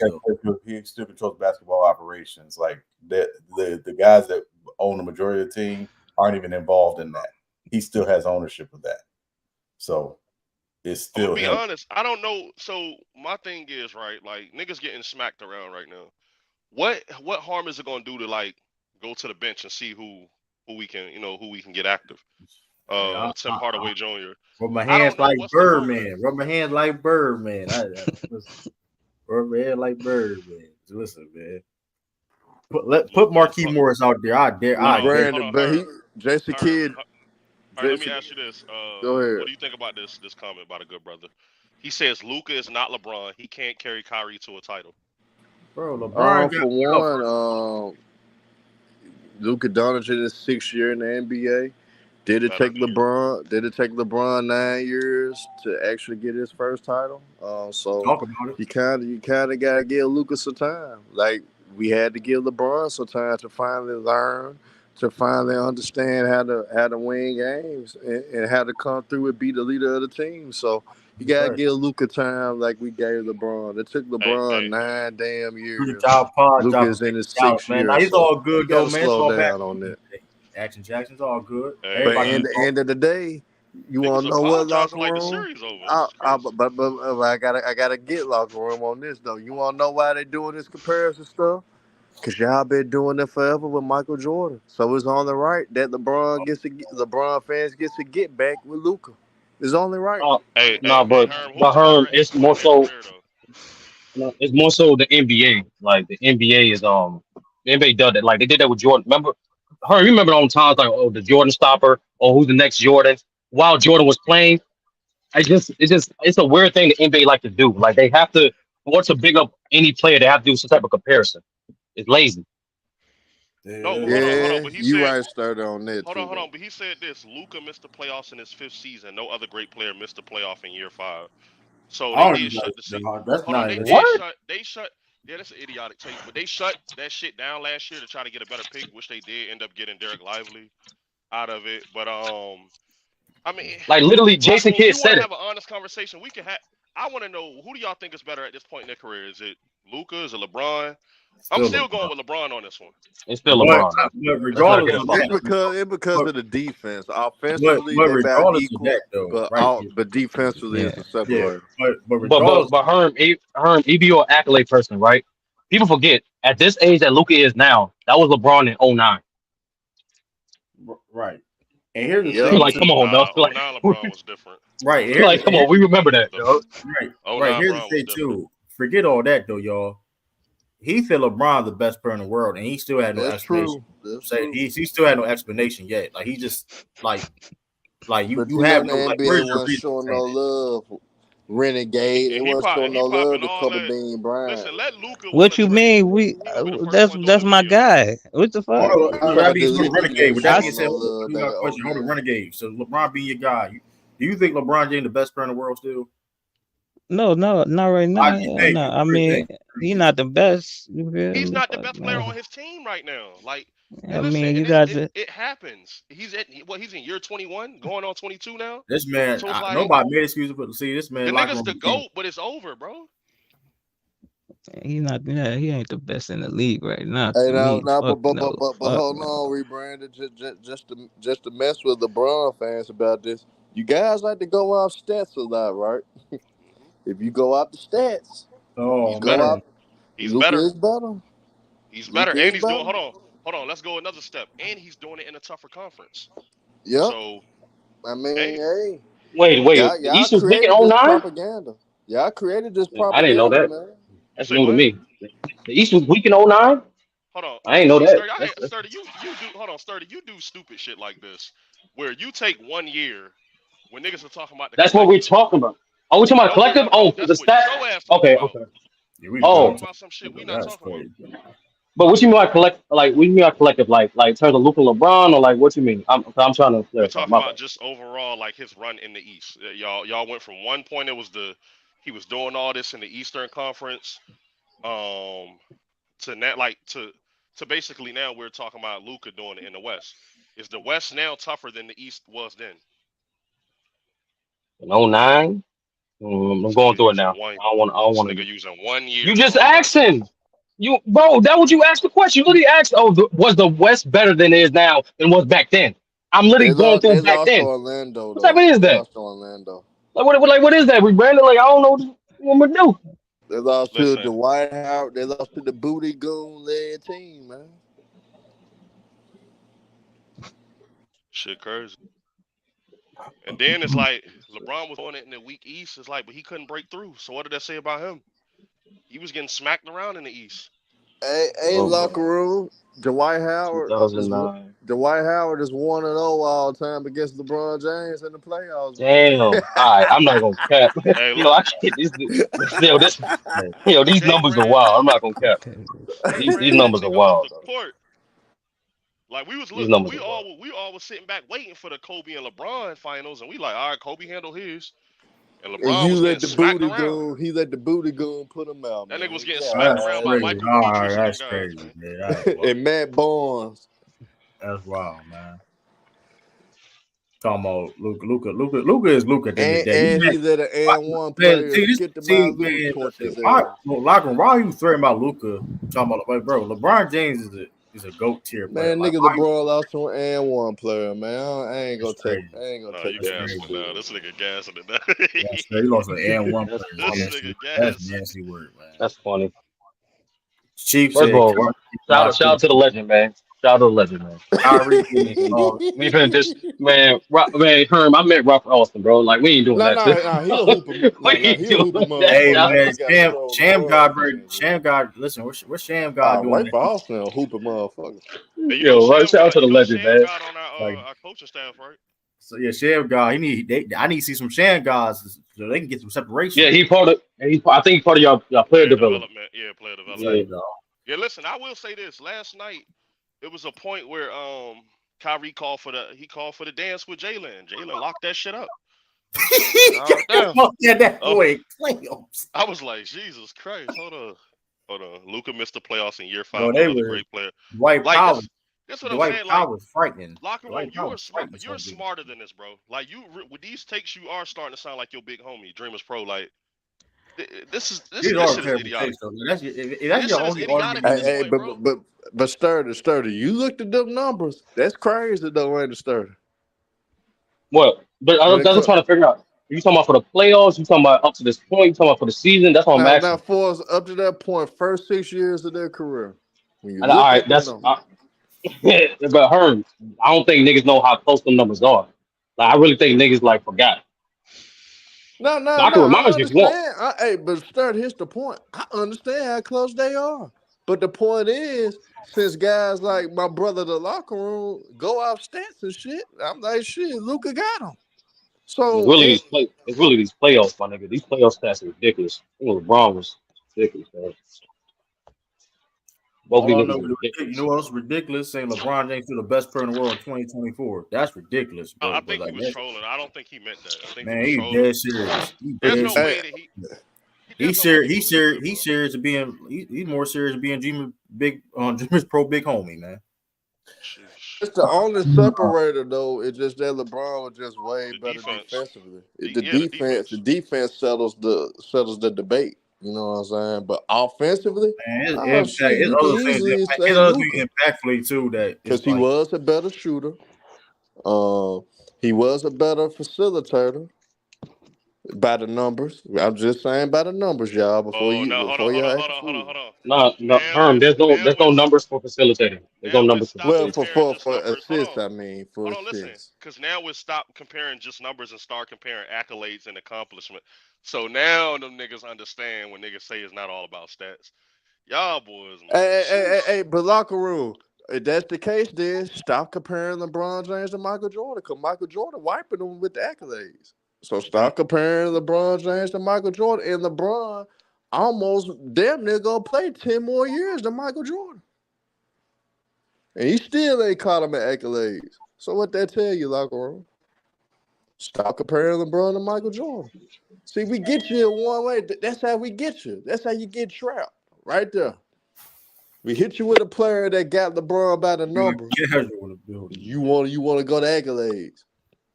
You use the numbers to try to elevate LeBron over Jordan, but Jordan wiping the floor with him with accolades.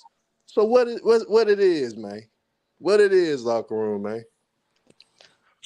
What it is with you guys like insisting to talk about Gold James? We just talking about the hypocrisy. Hold on, y'all. It doesn't mean that I truly believe that Luka Doncic can hold the light to LeBron James. But I still got Bron, but it's like we're not gonna act like there's not a conversation that could be. It's still Bron. But when you got simple-minded fans that like to go off stats, renegade, and you hit him with a player that got him by the numbers. I mean, hey, now you want to include other factors. Why y'all debating? When you look at other fans, well, you say LeBron got Jordan by the numbers. It's because of longevity. But man, Jordan killing them in accolades, but you still be heavy on the numbers. So you got to pick, you got to choose, bro. Right, but like I tell any fanboy that loves a player, everything matters when it comes to equating greatness. It's not just one particular thing or one particular level of evaluated greatness. But hey, that's But me. here's the thing. Can I ask you a quick question? Yes, sir.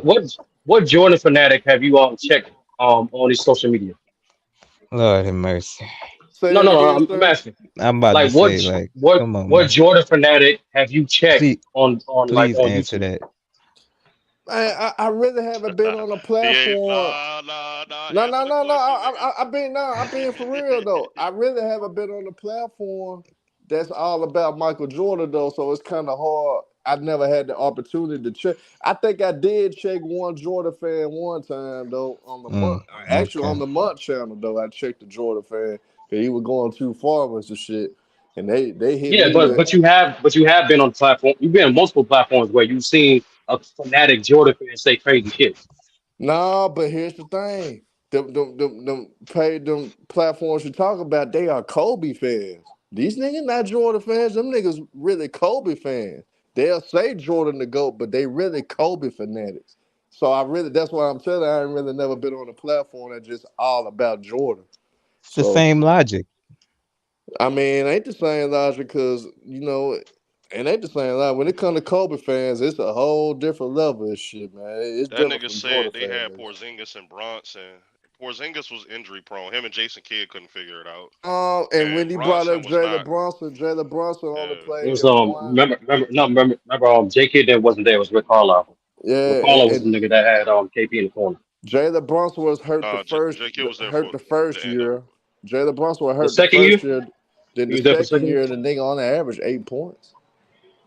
Yeah, Porzingis was not. Porzingis didn't hit. He really didn't start turning up for real till he got to Washington. Yeah, that was Once he the got to truth. No, Washington, he started hitting. this KP problem his whole career has been injuries, dog. Yeah, Like that's no, what it for is. sure. He said Luka had it easy and still can't win an MVP. Okay, I guess he had Also, it easy. too, hey, we got casual in the building, man. Yo. Ask you a question, man. Shout out to Yeah, casual. what's happening, man? Shout Hey, what's going on, OG? What's good? Shout out to casual from the Man, just crossover. trolling a little bit, man. I see. Just a little bit. But you got something you like to talk about, casual, man. We missed you this weekend. We Hey, ain't get to chop it I up. missed y'all boys. I had to lock in for the lady, and I had to. Okay, fuck you. I had to lock in for the lady, and I had some work I had to do on the Vanity Sports front. So that's really all I've been locked in on. That's all right. Oh yeah, so the Celtics. But I ain't gonna lie. Yes, sir. I ain't gonna Talk lie. to me. That Negro League discussion I missed on Saturday night, I kind of was upset that I missed that discussion, though. Wow, what you? Shut your ass I up. ain't gonna lie to you. I was Nah. I low key was mad because I missed the take about the most whose influence hurt the NBA the most. I think it was something like LeBron, Kobe, Jordan, Curry, and Bill Russell. I saw that, and I ain't gonna lie to you. Zeno is chatting. I don't know how. Yeah, Zeno is chatting. I don't know how you can look at how you can just like be like, nah, it's completely objective. Like no shit. But like at the same time, like everybody can agree that you can say that Michael Jordan hurt the league from the standpoint of I think it was Sturdy that said it. I think he said Michael Jordan hurt the league from the standpoint of his influence sort of made players sort of play in a certain manner. But you could also say that for LeBron, correct? 100% with LeBron. Hold on. Yeah. Jordan. I think you could say the same for, and I think Hey, but y'all, I'm gonna come at an angle though that y'all won't believe that I'm gonna come at. Stephen Curry has done more harm to the game than all of them. No, and that's why I kind of mentioned. I think Sturdy said that. Yeah, Zeno said Steph didn't have no negative impact. I'm like, it's not Steph Curry's fault, but like even Steph commented himself. He's like, I'm not telling kids to shoot half court threes. Like I'm not doing that. But they're doing it anyway because that's how they people perceive his game. Yeah, that's how they perceive his Cause, game. cause, But cause, couldn't you make the argument that LeBron and his game, like regardless of what he wants teams or players from the future to take his game as, a lot of people just perceive him as a do-it-all player that sort of shoulders the offensive load, and so that could be a reason why we're seeing a lot of more heliocentric offenses be ran in today's game. I don't think that's really LeBron's. Like a player that can rebound, facilitate, score the basketball at an elite rate in some form of fashion. Couldn't you say that LeBron led the way to where the league can now perceive a player like Russell Westbrook who can facilitate, rebound, and score the basketball and think that he can be good enough? The Dallas Mavericks can look at a Luka Doncic and see how he rebounds, play makes, and scores, and think that he can lead an offense on his own. A team like the Houston Rockets to look at a James Harden with the way that he rebounds, play makes, and scores, and think that he can lead an offense. Like, couldn't you say the same thing? A Trae Young with the way that he plays and scores. Like, couldn't you say that LeBron led he was like the player that pushed the league into that realm of where now the league wide, like, teams view certain players and say, oh, you can rebound, you can score, and you can shoot at an above average rate. Let's give you the system. What do you say to the comment of Oscar Robertson did that, or would you just say that it wasn't? I don't think it was to the degree of LeBron, because ultimately, I think the versatility on the defensive front, and I think that that's something that the league at the time of Oscar Robinson may have had, but it wasn't many players like Oscar Robinson. And then in the 80s and 90s, it was such a dominant big league that even if you did have a player that could be able to do that, like an Elgin Baylor in the 70s, in the 60s and 70s, it didn't leave much reason for you to give him the keys to the car when you had a Kareem, when you had a Willis Reed, they were just more impactful.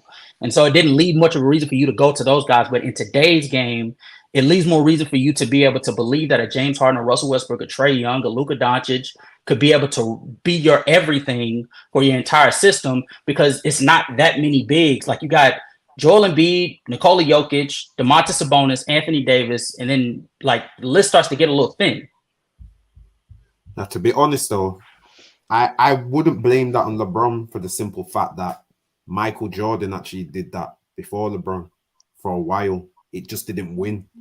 The thing what's LeBron's been able to maximize is that he's been able to blend his overall, or his versatility, with elite spacing and 3-point shooting. I think that's been the difference. But we've always had heliocentric players throughout the NBA. They've always existed. But I'm saying to this degrry, like, I'm saying there's a direct correlation, and that's why me and Sean were talking about this, because I don't think it should never be resolved to one player. I think it should be resolved to the player as well as the team that build around that player. So the real influence of today's league is actually the Miami Heat on how they built around LeBron. Yeah. And so we were saying that because Bosh was one of the first forwards that operate from the pivot to transform to his game to be a stretch five. Yeah. On top of LeBron being that hitless, on top of LeBron, the offense and everything running through him. And since the Heat, literally last 10 years, there's a direct correlation of the Heat winning championships. And from then on, there's been the number of forwards and guards that average 25 and 5 has nearly doubled across the league. And so what it is Ms. Simmons or Casual was saying, it's not just LeBron's style of play, it's also the situation that he was in that allowed him to optimize that style of play. And that's the copycat factor of the league. The league don't take in the nuances of that player. They're taking the surface level of how that player was perceived. And that's why so many guards came out and said it, like Stephon Marbury, AI, Gilbert, Kobe. All these guys want to be scored first because that's all they saw Jordan as. But in reality, Jordan operating within the system. Yeah. You know what I'm saying? So it's a combination of both. That's what I'm saying. I'm just saying it's a combination. Y'all giving Bron, even with the player empowerment thing that I think was brought up the other day, is can we give that to LeBron, or do we get it to Oscar? No, that's definitely LeBron.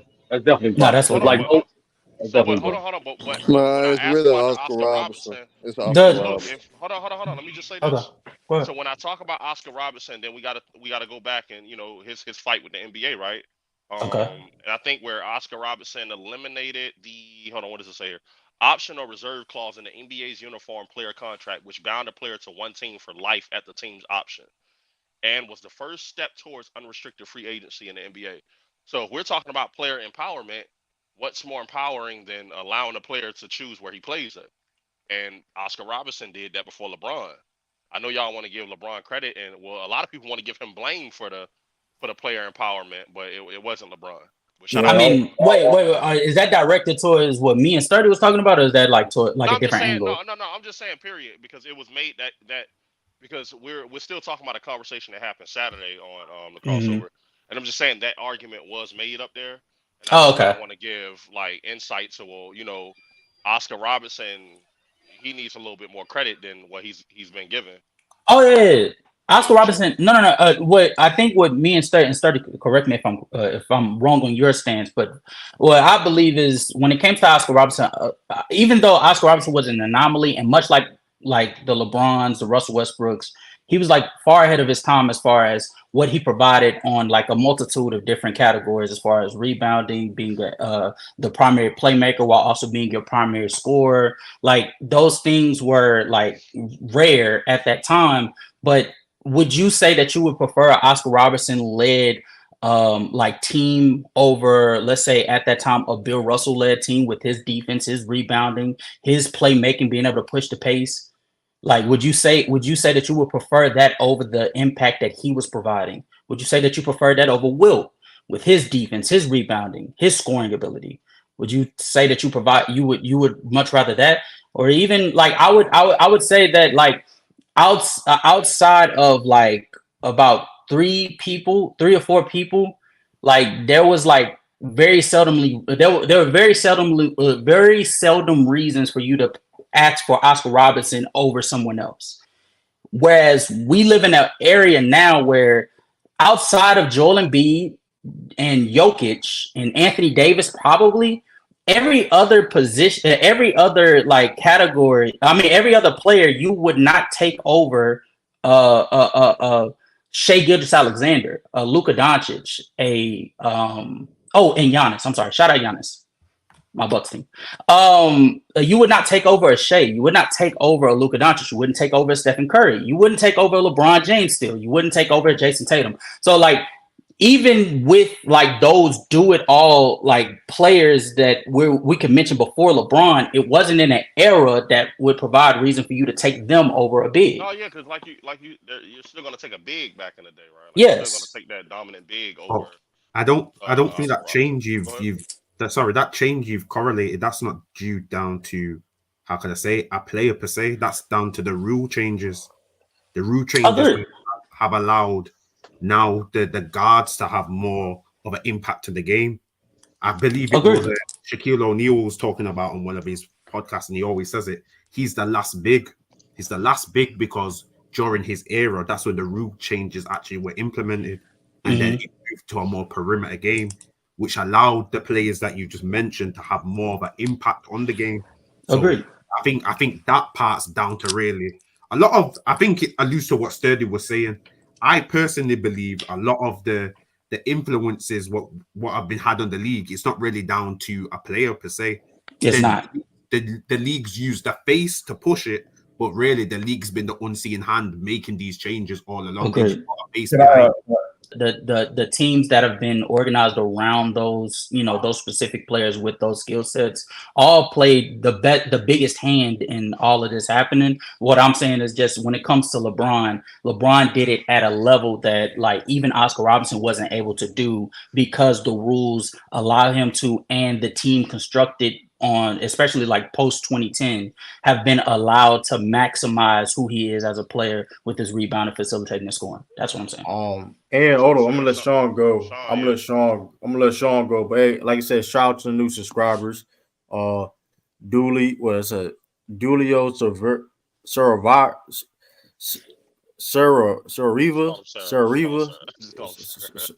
Hey, Sarariva. I think it's Sarariva. I think I'm pronouncing that right. So appreciate Duilio Saraiva.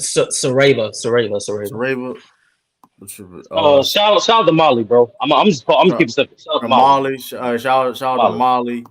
those new subscribers. Like I said, keep hitting that like button, subscribe buttons. You know what I mean? Share this. You know what I mean? All that case may be.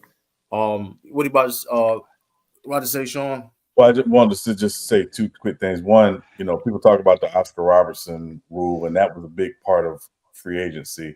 But also, people have to give their props to Spencer Haywood because he was the one who, along with the Sonics owner, filed the antitrust suit against the NBA in 1970. That really helped open up a lot of the doors that we saw come later on. So if you don't know Spencer Haywood's story, please, look it up. Also, I wanted to respond to Brandon Katz. Brandon Katz said in the chat that Kareem was the first superstar in their prime to force their way to another team. That's not true. Earl Monroe did it before him. Chamberlain did it before him. I'm about to say, didn't Wilt do it like twice? Wilt did it twice. Hold on, let him cook. Hold on, ISO, let him cook. Yeah, so it's this has gone on before. It just wasn't always public. It played out generally behind the scenes. So when Earl Monroe got to the Knicks, he didn't even have the Knicks on his radar. He wanted to be traded to the Lakers or to the Sixers. So this has gone on for a very long time. Kareem was not the first. This happens all the time. It happened long before Kareem. That's all. He's playing semantics. He's playing semantics. He's saying Earl Monroe was not on Kareem's level, but Wilt was. Wait. But Wilt was. Wait. Earl Monroe. Hold on. Earl Monroe was a superstar. He was 26 points a game in 1969. So we're not gonna sit there and act like he wasn't on. He won the best guard. Well, but it was like the levels in which Kareem on with his impact. Tell the Pearl. Earl Monroe. The Pearl. A superstar. He was a superstar, but would you say he was to the level of Kareem? But nobody's arguing the level. And that's what I'm saying. That's what I'm saying. Brandon is playing semantics, even if you don't think Earl Malone Wilt was. Yeah, but a lot of people don't know Earl Monroe was the original KD move. Like a lot of people know the Bullets and the Knicks call that man rivalry. Jesus. Yeah, like they had a huge rivalry. They had a huge rivalry in the 70s. But after I think the second loss to the Knicks, Earl Malone demanded a trade. He actually talked to Walt. It was like, I'm willing to take a lesser role on the team for the sake of helping the team win. And that's why he forced the situation out of the Bullets to get traded to the Knicks.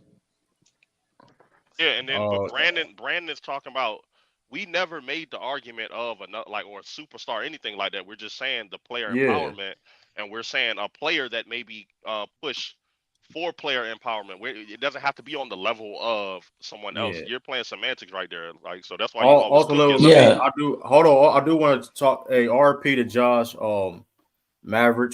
That RP to him, son of Pete Maverick. Pistol Pete. He passed away, I think yesterday. I'm not mistaken. 42 years old. That's crazy. Like I said, Pistol Pete. He died at 40, so that's crazy. He predicted his death though, Pete. Pistol Pete. Yeah, but it's still sad though. Also, too, shout out to Adam John, RP to Chet Walker. Yes, for real, MC. That's crazy. I prefer him as an assistant coach. Oh, that's good. I prefer him as an assistant coach. He's a great. I think he brings philosophies defensively to the Bucks that could make us actually seem far more like consistent. Yeah, he would help with high. Yeah, he was with us. And that defense and you want to talk about a team that relied heavily on a defensive impact and versatility. 2021 Bucks. Because our offense was like, it would have nasty moments, and I mean nasty moments. But to respond to what Brandon said, it's not so much you did it first, it's a matter of like, because let's be honest, nothing's done for the first time, but it's more so the timing of history needs to be in your fortunate for you to have the bigger impact. So when LeBron gets labeled a player empowerment, no one's saying he was the first guy to do something that empowered the players. People are saying he had the biggest ripple effect due to the time he did it and the way he did it and the effect it had on the league. To be honest with you, this CBA is like this is because of how the Miami Heat built their championship roster. Those three guys like took marginal pay cuts to like get those three guys were high caliber players who took marginal pay cuts be on the same team, and in addition to that, they was able to maintain that competitiveness by getting high quality role players for the cheap. The NBA was like, nah, we can't let that go on going forward. That's why a lot of people know the CBA gets worked on every decade. Like it's not a immediate thing. Like we're going to change this next season. Nah, they work on these terms of negotiations for at least a decade. Hey, so let me casual. So Yo, what's good, gang? we're talking about can the Celtics be a dynasty? Even though the series isn't over, can the Celtics be a dynasty? And then the second part of that question, are you taking the 24 Celtics or the 08 Celtics? Which team is better? Which team is deeper? Oh, I didn't even get to answer that question. Let's have a To the first question, I'm not. To the first question, can it be a dynasty? I guess sure. I don't know. They could have been a dynasty by now, but I mean, if they would have won 2022, not voted against the Heat in 2023. We're not gonna have this conversation. They're here now, and they look like they're primed to win a championship now. So I'm just gonna leave that there. To the second question, damn, that's a good ass question. I'm gonna lean with the Celtics in 2024 because they do have some form of rim protection. They're versatile as hell on the perimeter, and they do have stretches like shooters. They have stretches where when Derek White and Jrue Holiday and Jaylen Brown are converting their threes at like just an average rate, their offense seems like unstoppable. Like I'm watching them in game one where like they were struggling from three in the beginning, but once they got hot and they finally started to get into their rhythm, it was no stopping them. I'm talking free reign around the rim. Kristaps post-ups looking just as elite as they did in the regular season. Jason Tatum finally started knocking down his little step back three, 6'10" Harden. Yeah, I would just have to ride with the Boston Celtics in 2024, especially understanding that Celtics team in 08, like people don't talk about it as elite, and I mean elite as they were defensively. Offensively, they had moments where like, yeah, I'm taking the Celtics offense when you have Derek White, Jaylen Brown, and Jason Tatum over an offense that's relying on Paul Pierce. I'm sorry. I said that 08 team. I'm sorry. I said the 08 team was top heavy. You agree? No, they were deep. No, I don't agree at all. Hell no, I don't agree with that at all. I don't agree with that at all. Okay. No. Hold on. So like the reason why that 08 team was better, one of the reasons why, because of depth. Like let's not forget about Eddie House, Blake Grace, Posey, Tony Allen, like bro, like that team. Sam barely played, but he was a good veteran. But like Leon Poe, like that team was deep as hell. But if you don't believe me, Rondo had a podcast, I think with Shaq, and he was describing how intense those practices were with the starting lineup in the bench unit. Like they were going back and forth all year, and that made them only better. And in another comparison in contrast to the 24 Celtics, in my opinion, the 08 Celtics better the offensive team, better rebounding team, more depth, and let's get nasty, better IQ. That always people forget. I remember the OTAs from that 08 team. That shit was nasty. Like when it was a timeout, you knew that play was going to work some way, some form. And you talking about versatility in terms of entry and in terms of defense for the 24 Celtics. That 08 Celtics had versatility in terms of execution because you had not only Rondo that can initiate the offense, but Paul Pierce, KG, and at times Ray Allen can initiate the offense too. So that's what made the OTAs dangerous. Like they will literally go in the huddles and timeouts like, all right, we have options of who we want the draw to play for. We're gonna have Ray Allen come up and pin down the weak side, or we have Paul Pierce come down the weak side, or we have KG do an intro to for a post play, and then we have one option off that. Like I give 7-game series. Who do you take? I'm taking the 08 Celtics. Y'all boys. My whole thing, what you said though, like you said two things that's been. I said three things. No, you said no. Well, I didn't say you only said three things, but I mean the point is though, you said two things though that was kind of irrelevant when it comes to winning the championship. Rebounding and defense. Rebounding defense is relevant. So now you said more. So that's the only thing you said. No, I said rebounding. Okay, I'm gonna say it again. Rebounding, defense, depth, rebounding, defense, depth, and OTAs. No, That's what I said. You said more than that. Because at the end of the day, you've been critical about the IQ of the Celtics all year. Survey says though that have it though. What? We admit. So you said Dallas was a better high IQ team, correct? Yep, I still stand on that. With that being said, there's a big possibility they get swept or losing 5 games. That don't mean you're a better IQ team because you get swept. No. I'm telling you, this is relevant.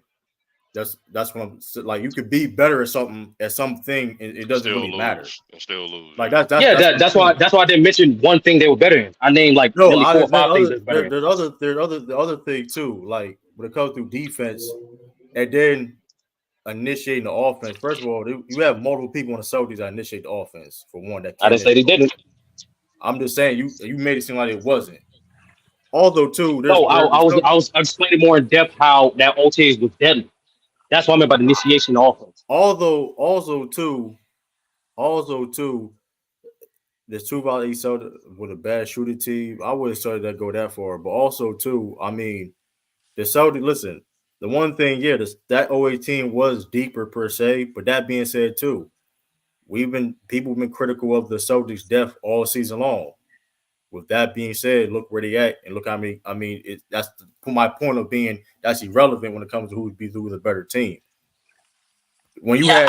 Why is depth irrelevant? Why is depth irrelevant? No, I'm not saying it's irrelevant at all. No, the 24 Celtics. But the point is though, because it doesn't matter. You could be a deeper team, don't make you a better team. Like all I'm saying is, why are you taking each point as an isolation? It's a combination of all the points. That's why I said it. It's a combination of things that regardless of whether the flaws that you may think Celtics may have or don't have, what case may be, they legit have overcome it because of the greatness they do have. You get what I'm saying? This true. You're true. This is a hypothetical compare contrast, dog. Also, that's all this is. Like you saying, like because the 08 Celtics overcame adversity. No, because the 08 overcame adversity too. Like that's kind of irrelevant to this hypothetical conversation. What adversity did they? What adversity did they overcome compared to the Celtics? The 08 Celtics. They were all those series they was competitive in the East against the Cavs and the Hawks, I believe. I'm not one of these people that say, oh, you have to be down in a crazy degree to experience adversity. Adversity just is adversity. Adversity is anything that's not going according to plan. I believe they didn't win. I believe, and correct me if I'm wrong, I think they won like 1 game on the road during that playoff run in the East. That's terrible. I could be wrong. But that's that's one of the. That's irrelevant, but. No, I'm saying adversity is not. Unless you're saying that's adversity. Unless you're saying that's adversity. That's adversity. Yeah. No, adversity is anything that doesn't go according to plan. Yeah. But couldn't you argue that a large reason for like those type of adversity, like that example you use, could be like a self-inflicted adversity that you like put upon yourself? Because I personally, I'm of the feeling that when it came to the Celtics, especially in the postseason, up until the point that they went up against the Lakers, the main struggle that they were having was that they were going against offenses that they were just struggling to keep up with. They would have like stretches where offensively, if it wasn't Ray Allen's off-ball 3-point shooting or Paul Pierce's creation on the perimeter, like they were pretty much or Kevin Garnett's rim presence, like they were pretty much like going to struggle. I think outside of like Eddie House coming off of the bench, everybody else was like a perimeter liability. Yeah, but we can say this. But we're not talking 24. We can say this about this 24 Celtics team, right? They faced adversity this year, right? They lost Porzingis, 20 points per game. They lost that. So can we count that as adversity? Yes, any adversity is anything that happens negative that's not going according to plan. I guess you could, but Chris, the thing about it, I'm saying, are we saying what are we saying as far as like, especially with your point? I'm asking Brandon right now, Sturdy. What is your point with like them being without Kristaps? Like what like, because I would like to think that what we're talking about, we're saying they're full strength, right? No. So what I'm saying is adversity, right? Like since y'all talking about it, would you say that? And Tru, help me out. What did Kristaps average this year? Was it 20 points? 20 points a game. 20 points. So would y'all say that it's adversity with them losing their 20 point per game score? Yeah, And 20 inside point per game presence and the scorer inside in the presence. first Yeah. round. And Anytime, another bro. inside Anytime, presence. despite the Adversity, right? team's success, And that's anytime adversity. something negative happens, that's not according to plan. That's adversity. Right, hold on, but Sturdy, two casuals point, they can't control an injury, but you can control playing bad. You can control that. So I would argue that this team has faced more adversity than that 08 team did. I just feel That's up to interpretation, but that's why I'm not trying to bring up adversity. I'm just trying to bring up what are the teams good at, what are the teams bad at, and then compare contrast. I mean, I didn't bring up situation all Okay. this shit. Okay. Go ahead. True. And the 2024 Celtics team is more balanced than that 08 team. We agree to disagree. I agree because I think whatever you think that Rajon Rondo is providing with playmaking and even his defense, which I don't feel like Rondo really went into his defensive bag until 2009, the year after. I think 2008. I think that was KG. That was Tony Allen. Like that was their year of holding it down for the Boston Celtics defense, especially on the perimeter. When it comes to the Boston Celtics, in like right now, they legit have 4 dudes that they're like that they can rely on any given night to give like non-stop pressure on the perimeter. Jaylen Brown, Jason Tatum, Jrue Holiday, Derek White have been stout this entire postseason. They've been taking turns. One of their white boys clamped up Kyrie last night. You talking about Peyton Pritchard? You talking about Peyton Pritchard? Come on, buddy. Come on now. Peyton, He played good defense. He played good defense though. He played good defense. He playing solid defense for the most part, but it's on small sample size. Come on, True. Come on, let's not be nasty. Let's not be nasty. Hold up. You know, and small sample sizes are important because that's what makes you. I agree. No, I agree. It makes you. I agree, but then that leads to question.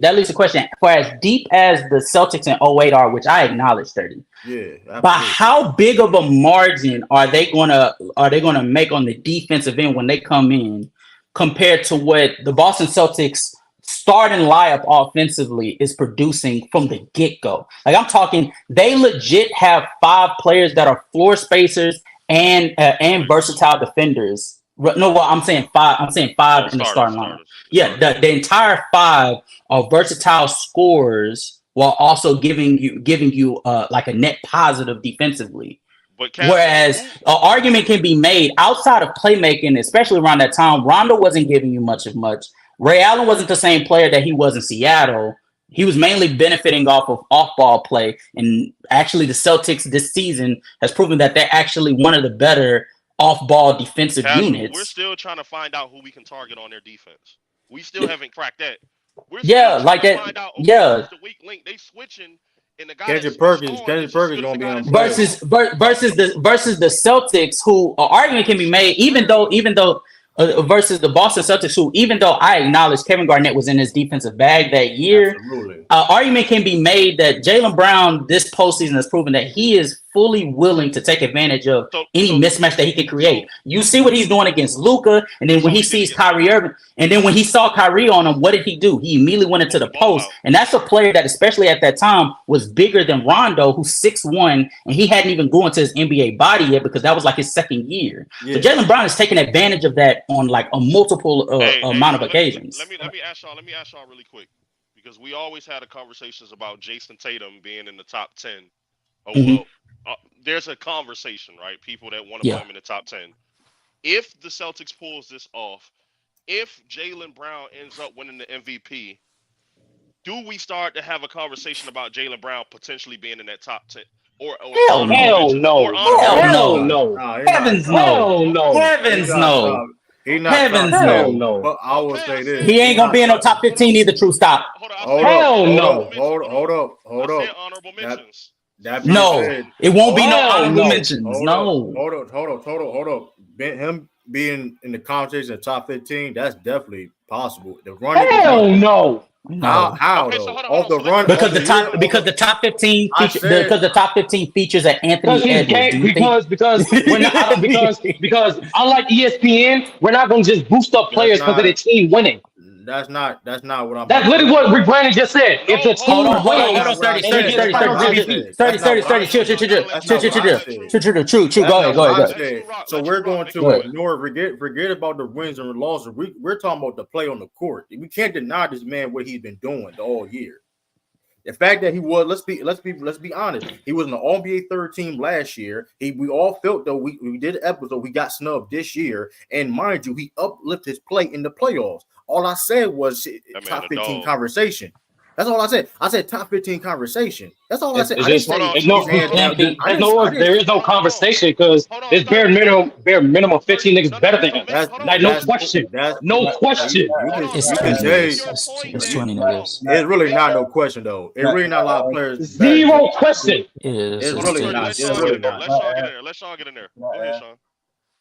Why does it really matter?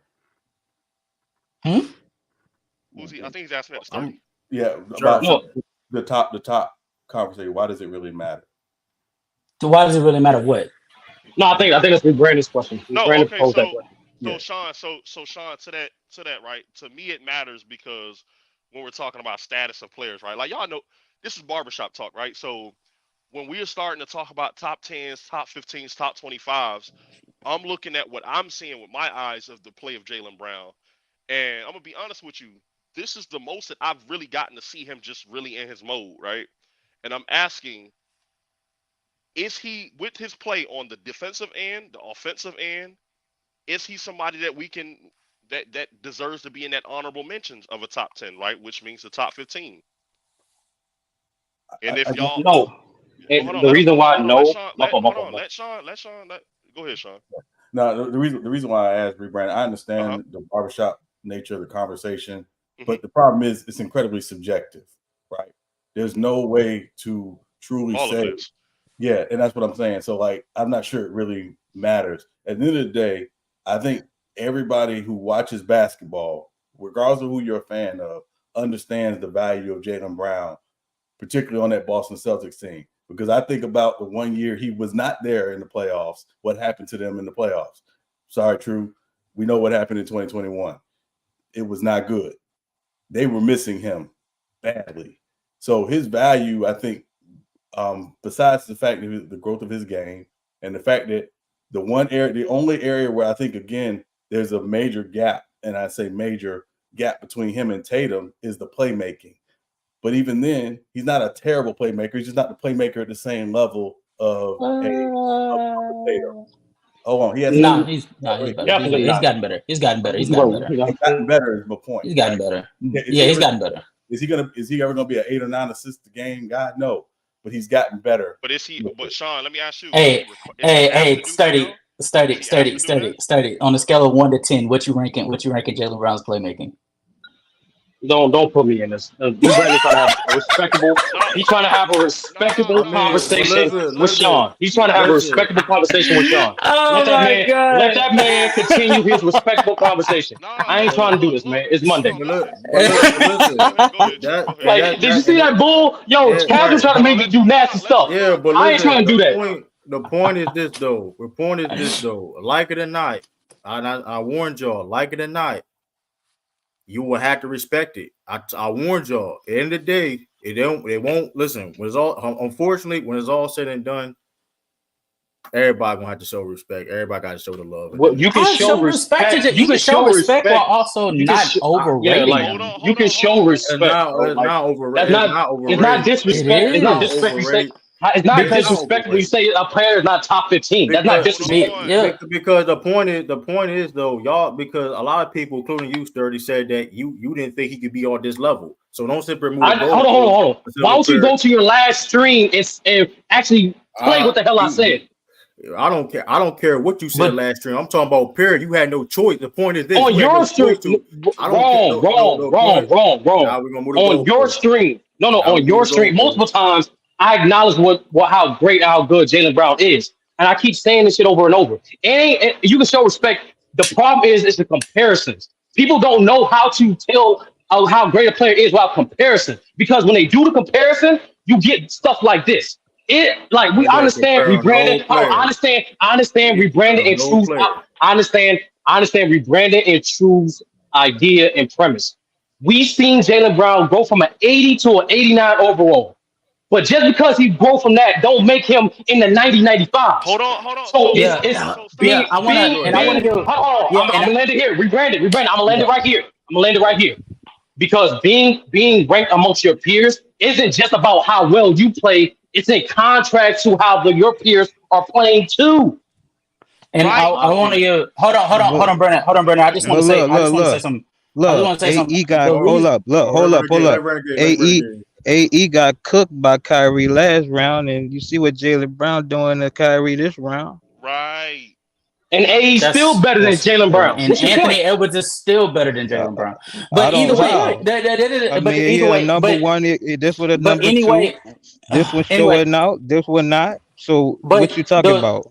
This is first year doing anything. AE didn't, and this one been doing it for years. So what you talking about? So you just haven't been watching Timberwolves basketball for the past 2 years. What you mean? What you mean? He has not been. He has not been going on. We're talking about longer or more than Jaylen Brown. No, he has not. We're talking about who is better right now. So right now, what happened in the past 2 or 3 years is irrelevant because I think. What about 2 or 3 weeks? What about 2 or 3 days?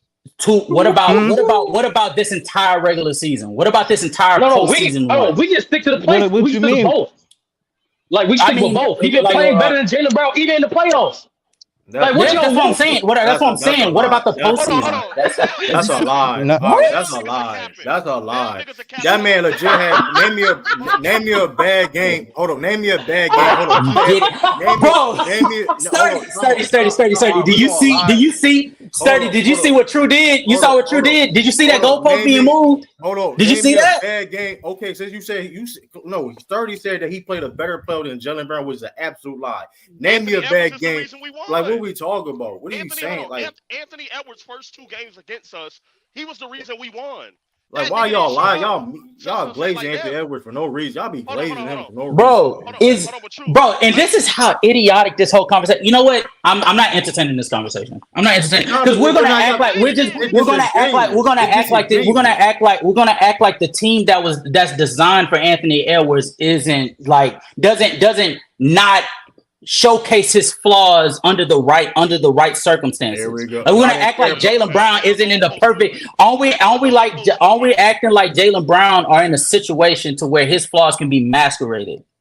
Like we're acting like what that is a goalpost move, huh? That's a goalpost move, right?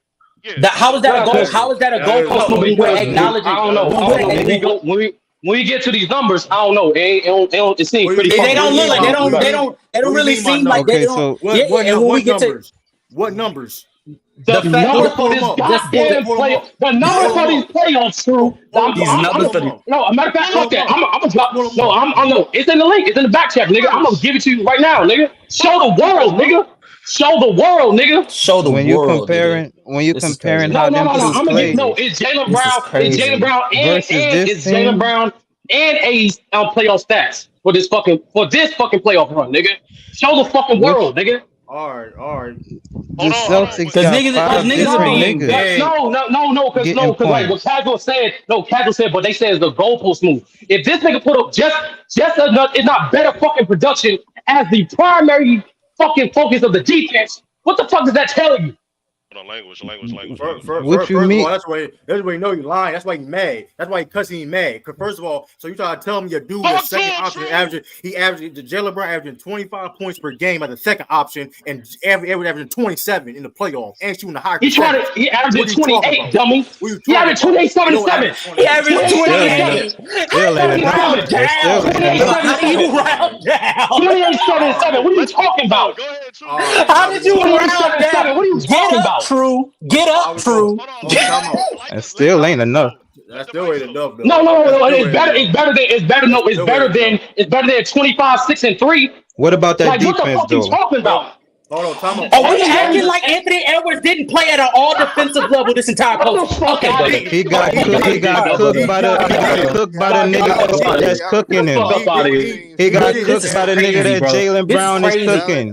This is crazy, bro. Niggas is chatting, bro. What you heard what AE said after game 1? Took his confidence away. Kyrie. That's what Kyrie did.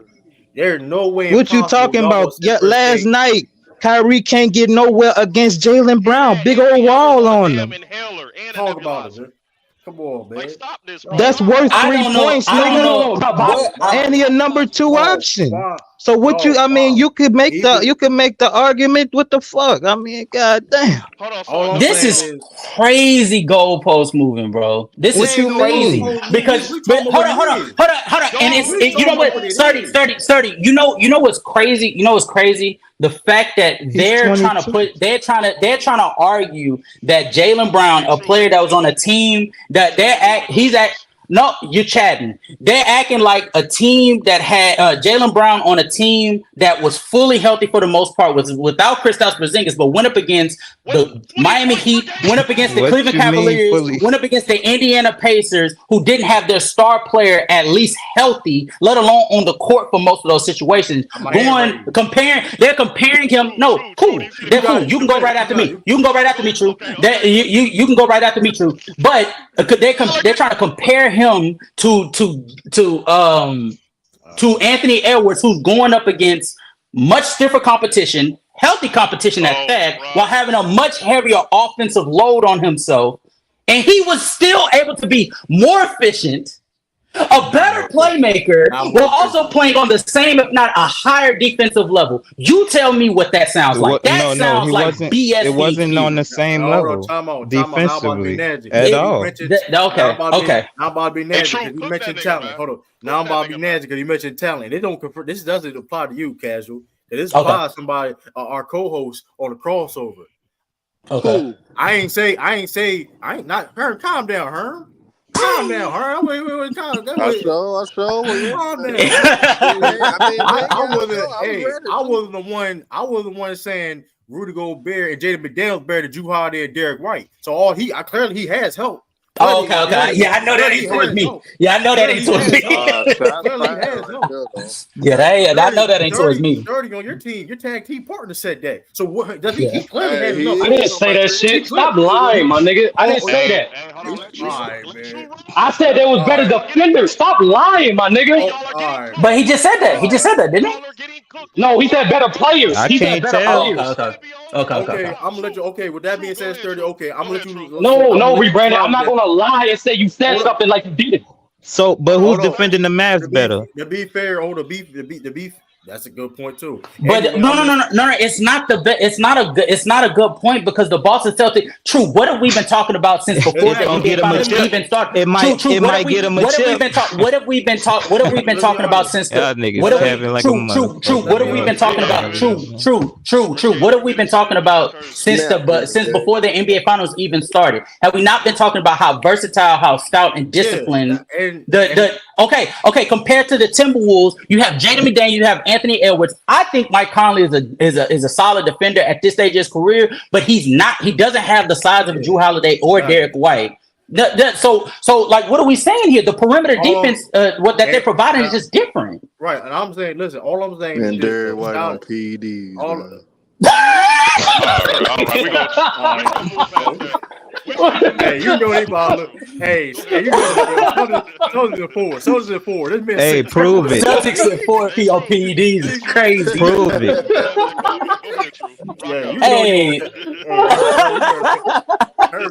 Herm win the bank. You gonna have to prove it, Herm. Herm is crazy, bro. I can't, bro. Herm went to the bank. Herm just went to the bank to do a withdrawal. Man, he knew. He saw it right. He knew. He saw it right. But true.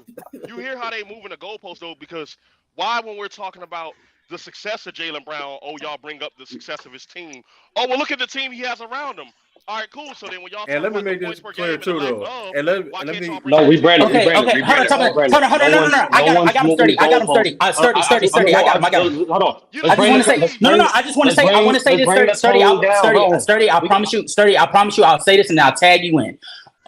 Can we stop this dumbass logic of just because we add context to a player and the situation he's in that benefits his playing style, why do we always got to view that as making excuses or copping out or copping a plea? Like, we're literally just adding context that benefits that player style. Just like, hold on, Tru. Just like when earlier this postseason and Brandon was there and he was even on my side, so I don't know why he's playing this dumb bullshit. Because when Sturdy was doing the postseason, sitting there talking about how this is why Anthony Edwards is much better than Devin Booker because his performance in the first was Sturdy. I know you were trolling, but when Sturdy was sitting there, I was the main one sitting there saying that when it comes to Anthony Edwards compared to Devin Booker's situation, he's in a much more beneficial situation for him defensively and even on a playmaking standpoint that can make his game look that much better than it actually is at this standpoint in his career. So why are we sitting here now and acting as if I haven't been holding every single player that I've seen through this postseason over choosing? I don't understand that. I don't understand that. But look, let me say this. No, bro. Sounded like a deflection or something. Let's break it down. Hold on, Tru. I'm Can breaking we down stop right now. acting? Can we stop acting like when we put context on players that is just making excuses? I put Rebranded. Hold on, rebranded. Brandon is being the ultimate instigator. No one is moving the goalposts. You literally started your monologue by saying, you proposed your question by saying, if the Boston Celtics win a chip and if he get Finals MVP, does he make top 10 or get honorable mentions? You preface that by and Tru know this more than any fucking body. I don't evaluate plays based off team success because team success has nothing to do how great an individual player is. Let me respond to you when you're done. Absolutely. So what I'm simply saying is, if you and it is no, and like I say, it's no shot or a shot to Jaylen Brown. We're just simply saying, regardless of team success, for you to be ranked amongst your peers as top 15, top 10 is really predicated off your impact, your production, your play, your everything. There's multiple varieties, not just team success. Matter of fact, team success is like the lowest of the bottom pole because we all know just because your team is better or have a better record, have more playoff success, don't mean you're a better player. There's numerous examples. When we talk about his play, though, like that's the main thing we talk about. No, that's not what Brandon said. But that's what I'm saying. No, you're right. In direct contrast to Anthony Edwards and Jaylen Brown.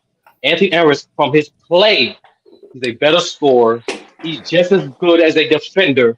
He's a better rebounder, and he's a better and he's a better playmaker, and he's a better athlete. No, these are just plays. And that's the aura shit. That's the aura talk. That's the aura. I didn't say nothing about aura. Nah. You said as soon as you bring up athlete. As soon as you bring up athlete, that's not. Yeah, but what is that based on? Like on what? No. Because we can. Everything I'm saying is indicative of what you can see on film. You can see. You can see. No. He's 6'7". No, you can see. Jaylen Brown. You can see Anthony Edwards having a little more explosiveness, a little more strong. If you want a rebrand, if you acknowledge biggest, that's on you.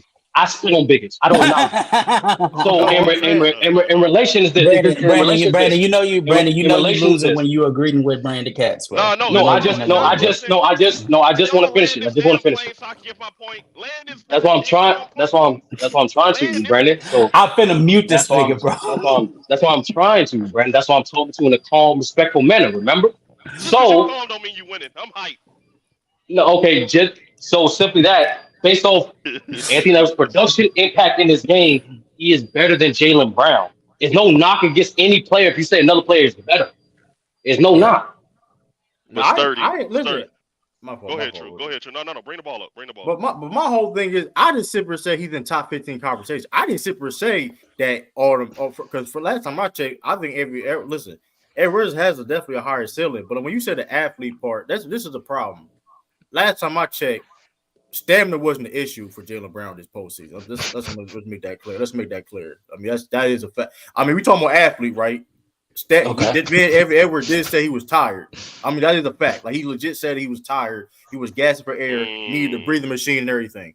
Jaylen Brown been playing defense too. on especially in a transition. The transition on fast break that takes a lot of energy. You know what I mean? Scoring, playing defense, doing things of that nature. And Jaylen Brown been locked in, diving on so he. I'm just saying. All I'm saying is the playoff run that Jaylen Brown is having. To listen, forget about the wins and losses. Forget about that. I'm just talking about his play from the regular season all the way now, where he's shooting 54% from the field, 55% from the field, as a perimeter player. That's impressive, bro. 25 points a game. That's impressive. I just want to. I'm gonna be.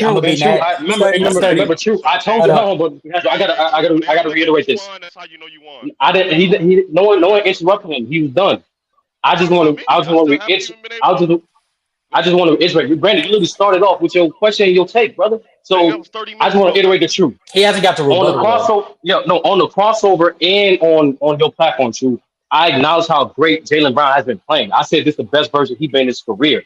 I'm surprised he did not make all NBA team because I had him on my all NBA team. That's 15 people. So that's all I'm saying. I'm saying. But there was also players that weren't on that All NBA team because they didn't meet the game's play requirements. Yeah, because they made the requirements, and that's what I'm saying. All I'm saying is, I said that to say I do recognize that I have a track history of acknowledging who Jaylen Brown is and how good he is. Is this simple, dog? You don't. Team success and accolades do not justify your place amongst your peers. Not that alone. It never has been. Because Embiid has not made an All-NBA team, but he's damn sure a top 10 player. Bro, y'all sit here, y'all still this is the thing, right? Even when I brought up the team, it's just showing how, because you said context, right? When you mentioned it, we're bringing up context. Okay, so with me saying that, I'm asking why, when we're talking about the success of Jaylen Brown, y'all try to bring up context with his team and how good his team is. But then when we bring up, let's say maybe how the points per game thing y'all mentioned, why don't we do the same thing with that and saying that, okay, well, he has a better team around him, he doesn't have to do all that? That's the only question I'm asking. No, but even that's the rhetorical question. Is the real question. Do you want to? Do you want to answer? Or do you want me to answer? No, I want to make it. Brandon, is that a rhetorical question? That's a real question. No, answer the question. No, because do you want to answer? I don't know. I can't speak for everybody else. I speak for me in this regards. I always done that with Brandon. I literally always say with context, stats without context are just numbers. Like, you always need context, especially with evaluating individual players. You never heard me say. That's why I always get amped about that, because people always bring a situation when they're describing a player. The situation has nothing to do with that player. Yeah, but y'all aren't. I'm not. Brandon. I'm not. And Casual can speak for him in that regard, because I'm reminding you, I'm not bringing in that type of context. I'm not saying he's not producing as much because he's on a talented team. I'm saying regardless of the team he's on, he's not producing or as impactful as the player we compare him to. And I do that for every player. I do that for every player. Hold on. I gotta say, let me just say, Brandon. Let me just say this because I got Brandon. Let me just say this because I gotta do. Shut up, nigga. The reason why, I think the reason why Brandon brought up that question is because you did say that he averaged 28 points per game, or Tru said that, and then you corrected him saying he averaged 28 points per game. So I think he thought that was your point. So I think that's why he said that. And to argue why I would say that Anthony Edwards is a better scorer, and if you look at his points and even his shot attempts. Hold on, Sturdy. True was being nasty. That's why I said that. I get you. And to be nasty towards True, Sturdy, isn't it funny that nigga got Jaylen Brown's efficiency right with estimating it and rounding it up, but when it came to Anthony Edwards, that nigga said 27 instead of 28. I don't know, but anyway, that's why I said that. That's why I said that. We burned it. Like, thank you, Pastor. Thank you. It was we burned it. This nigga, we burned it. This what this nigga did. Yo, Anthony Edwards having 27.7. This nigga True rounding it down. Like, come on, my nigga. Come on. But hold on, Sturdy. It was 27.6. It was 27.6. If you round up, what is that? 28. Man. But what did you do? Hey, you don't get that.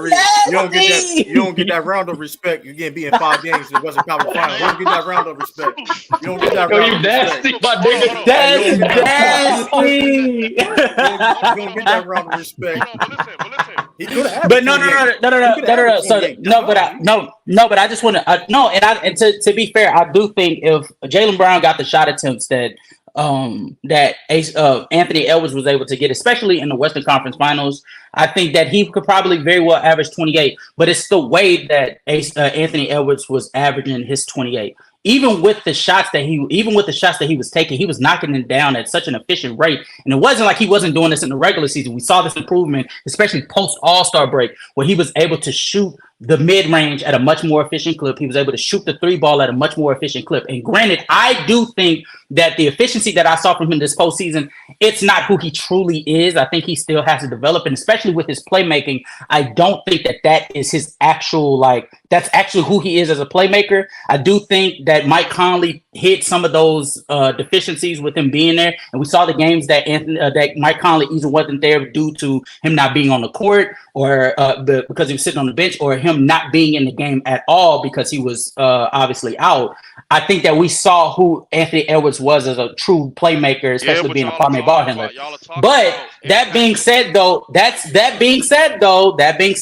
skill set that Anthony Edwards is providing is something that Jaylen Brown just isn't, especially on the playmaking side. But casual, because he's much more polished as a passer. That's the main thing. What y'all are talking about, even y'all saying defense, right?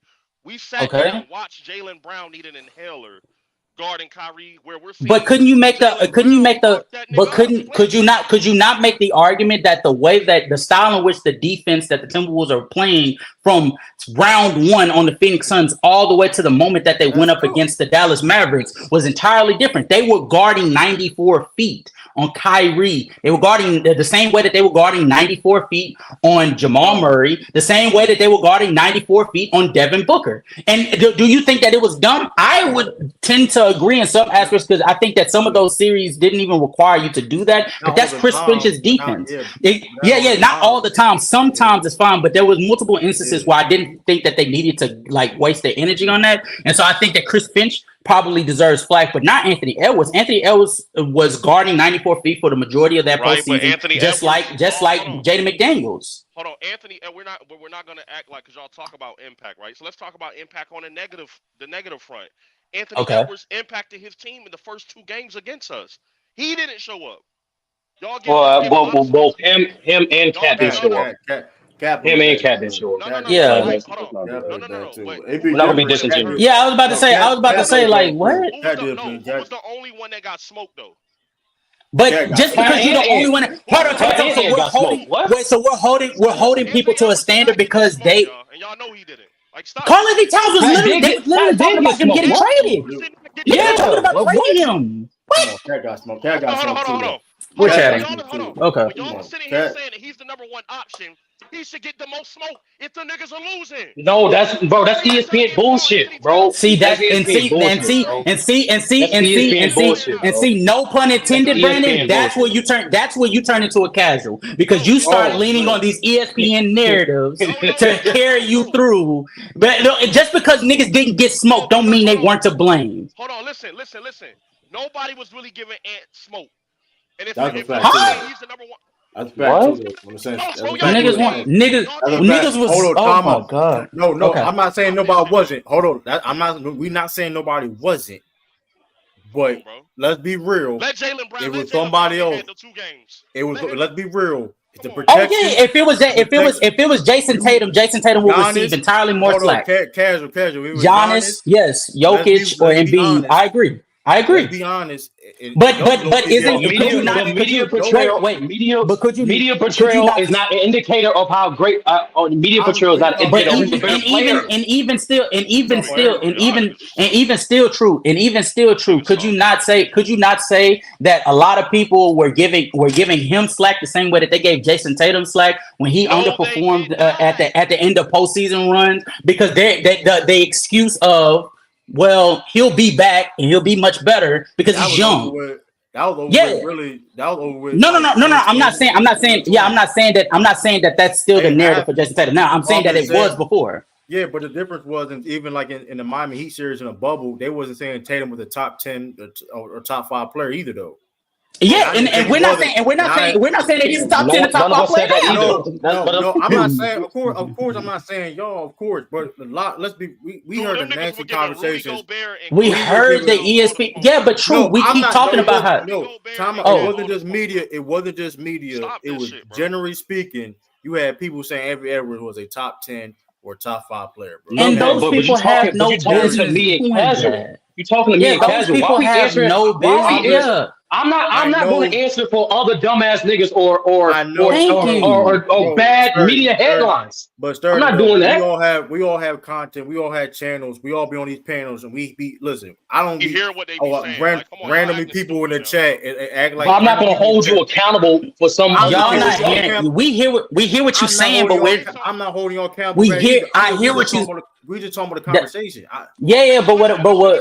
If y'all hear it, then step the hell aside. Then if we're not talking to y'all, I'm about to say y'all. So then. No. But y'all What are you talking about? Arguing the whole other thing, and then when you get put in the corner, y'all. Oh, I didn't say that. I'm not saying that at all. Y'all arguing against. Hold up. Y'all arguing against Jaylen Brown being top 15, but when somebody say AE top 10, y'all. What? I didn't say that. What do you mean? We're arguing. We're arguing our point.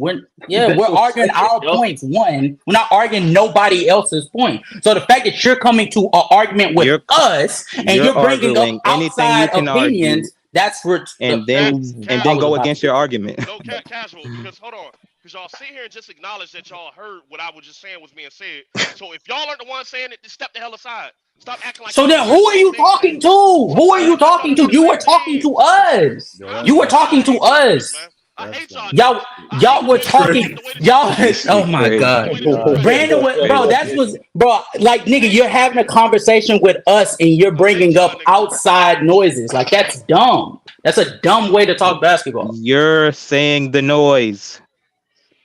Nigga, if we're giving our opinion, why are you bringing up opinions that we never brought up? Because it goes with the noise. Okay, you're chatting, nigga. I'm done talking to him. Yeah. I'm done talking to that nigga. Anyway, you're gonna get cooked, I'm done talking to him. I don't even know why he's here. Anyway, I'm not doing this. Yeah, I'm not doing this. Tripping, man. I don't know, but that being said too. But I do want to say this about Jaylen Brown performance though. I do wish and I do hope that people just appreciate his greatness as a player, regardless of rankings or whatever, and stop comparing him to Tatum. But listen, this go for anybody.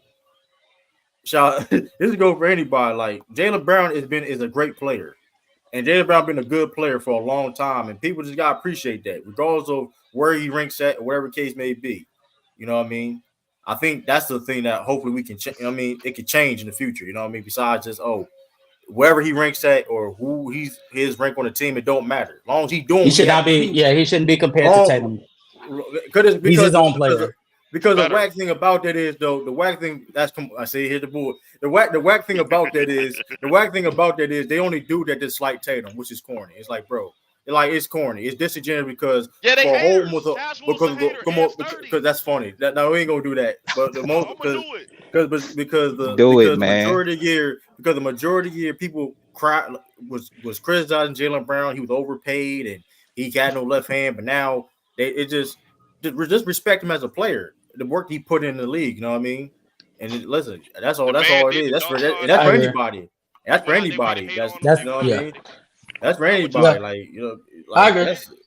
No, I think in general, and I think what help with people with that is just simply try to evaluate a player without doing comparisons, because comparisons people always be disingenuous to some level of degree.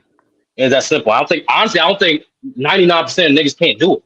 They can't tell you how great a player is without mentioning other players, without mentioning teammates, without mentioning the situation. They can't.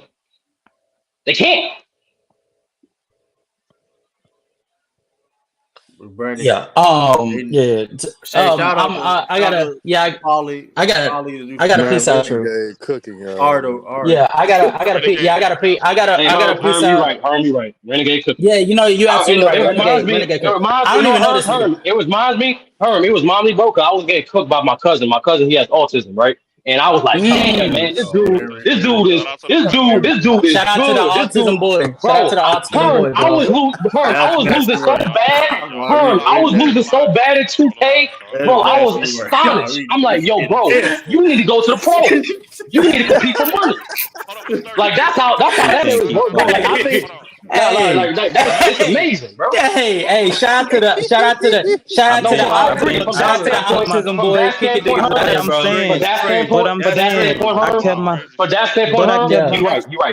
saying I kept my foot off your neck though, man. I kept my foot off your neck. You're off. Renegade, you're off by 20 inches. Absolutely. Yeah. I'm gonna get you some popsicles. I'm gonna get you some popsicles. Let us. I'm always gonna be up on you, nigga. True.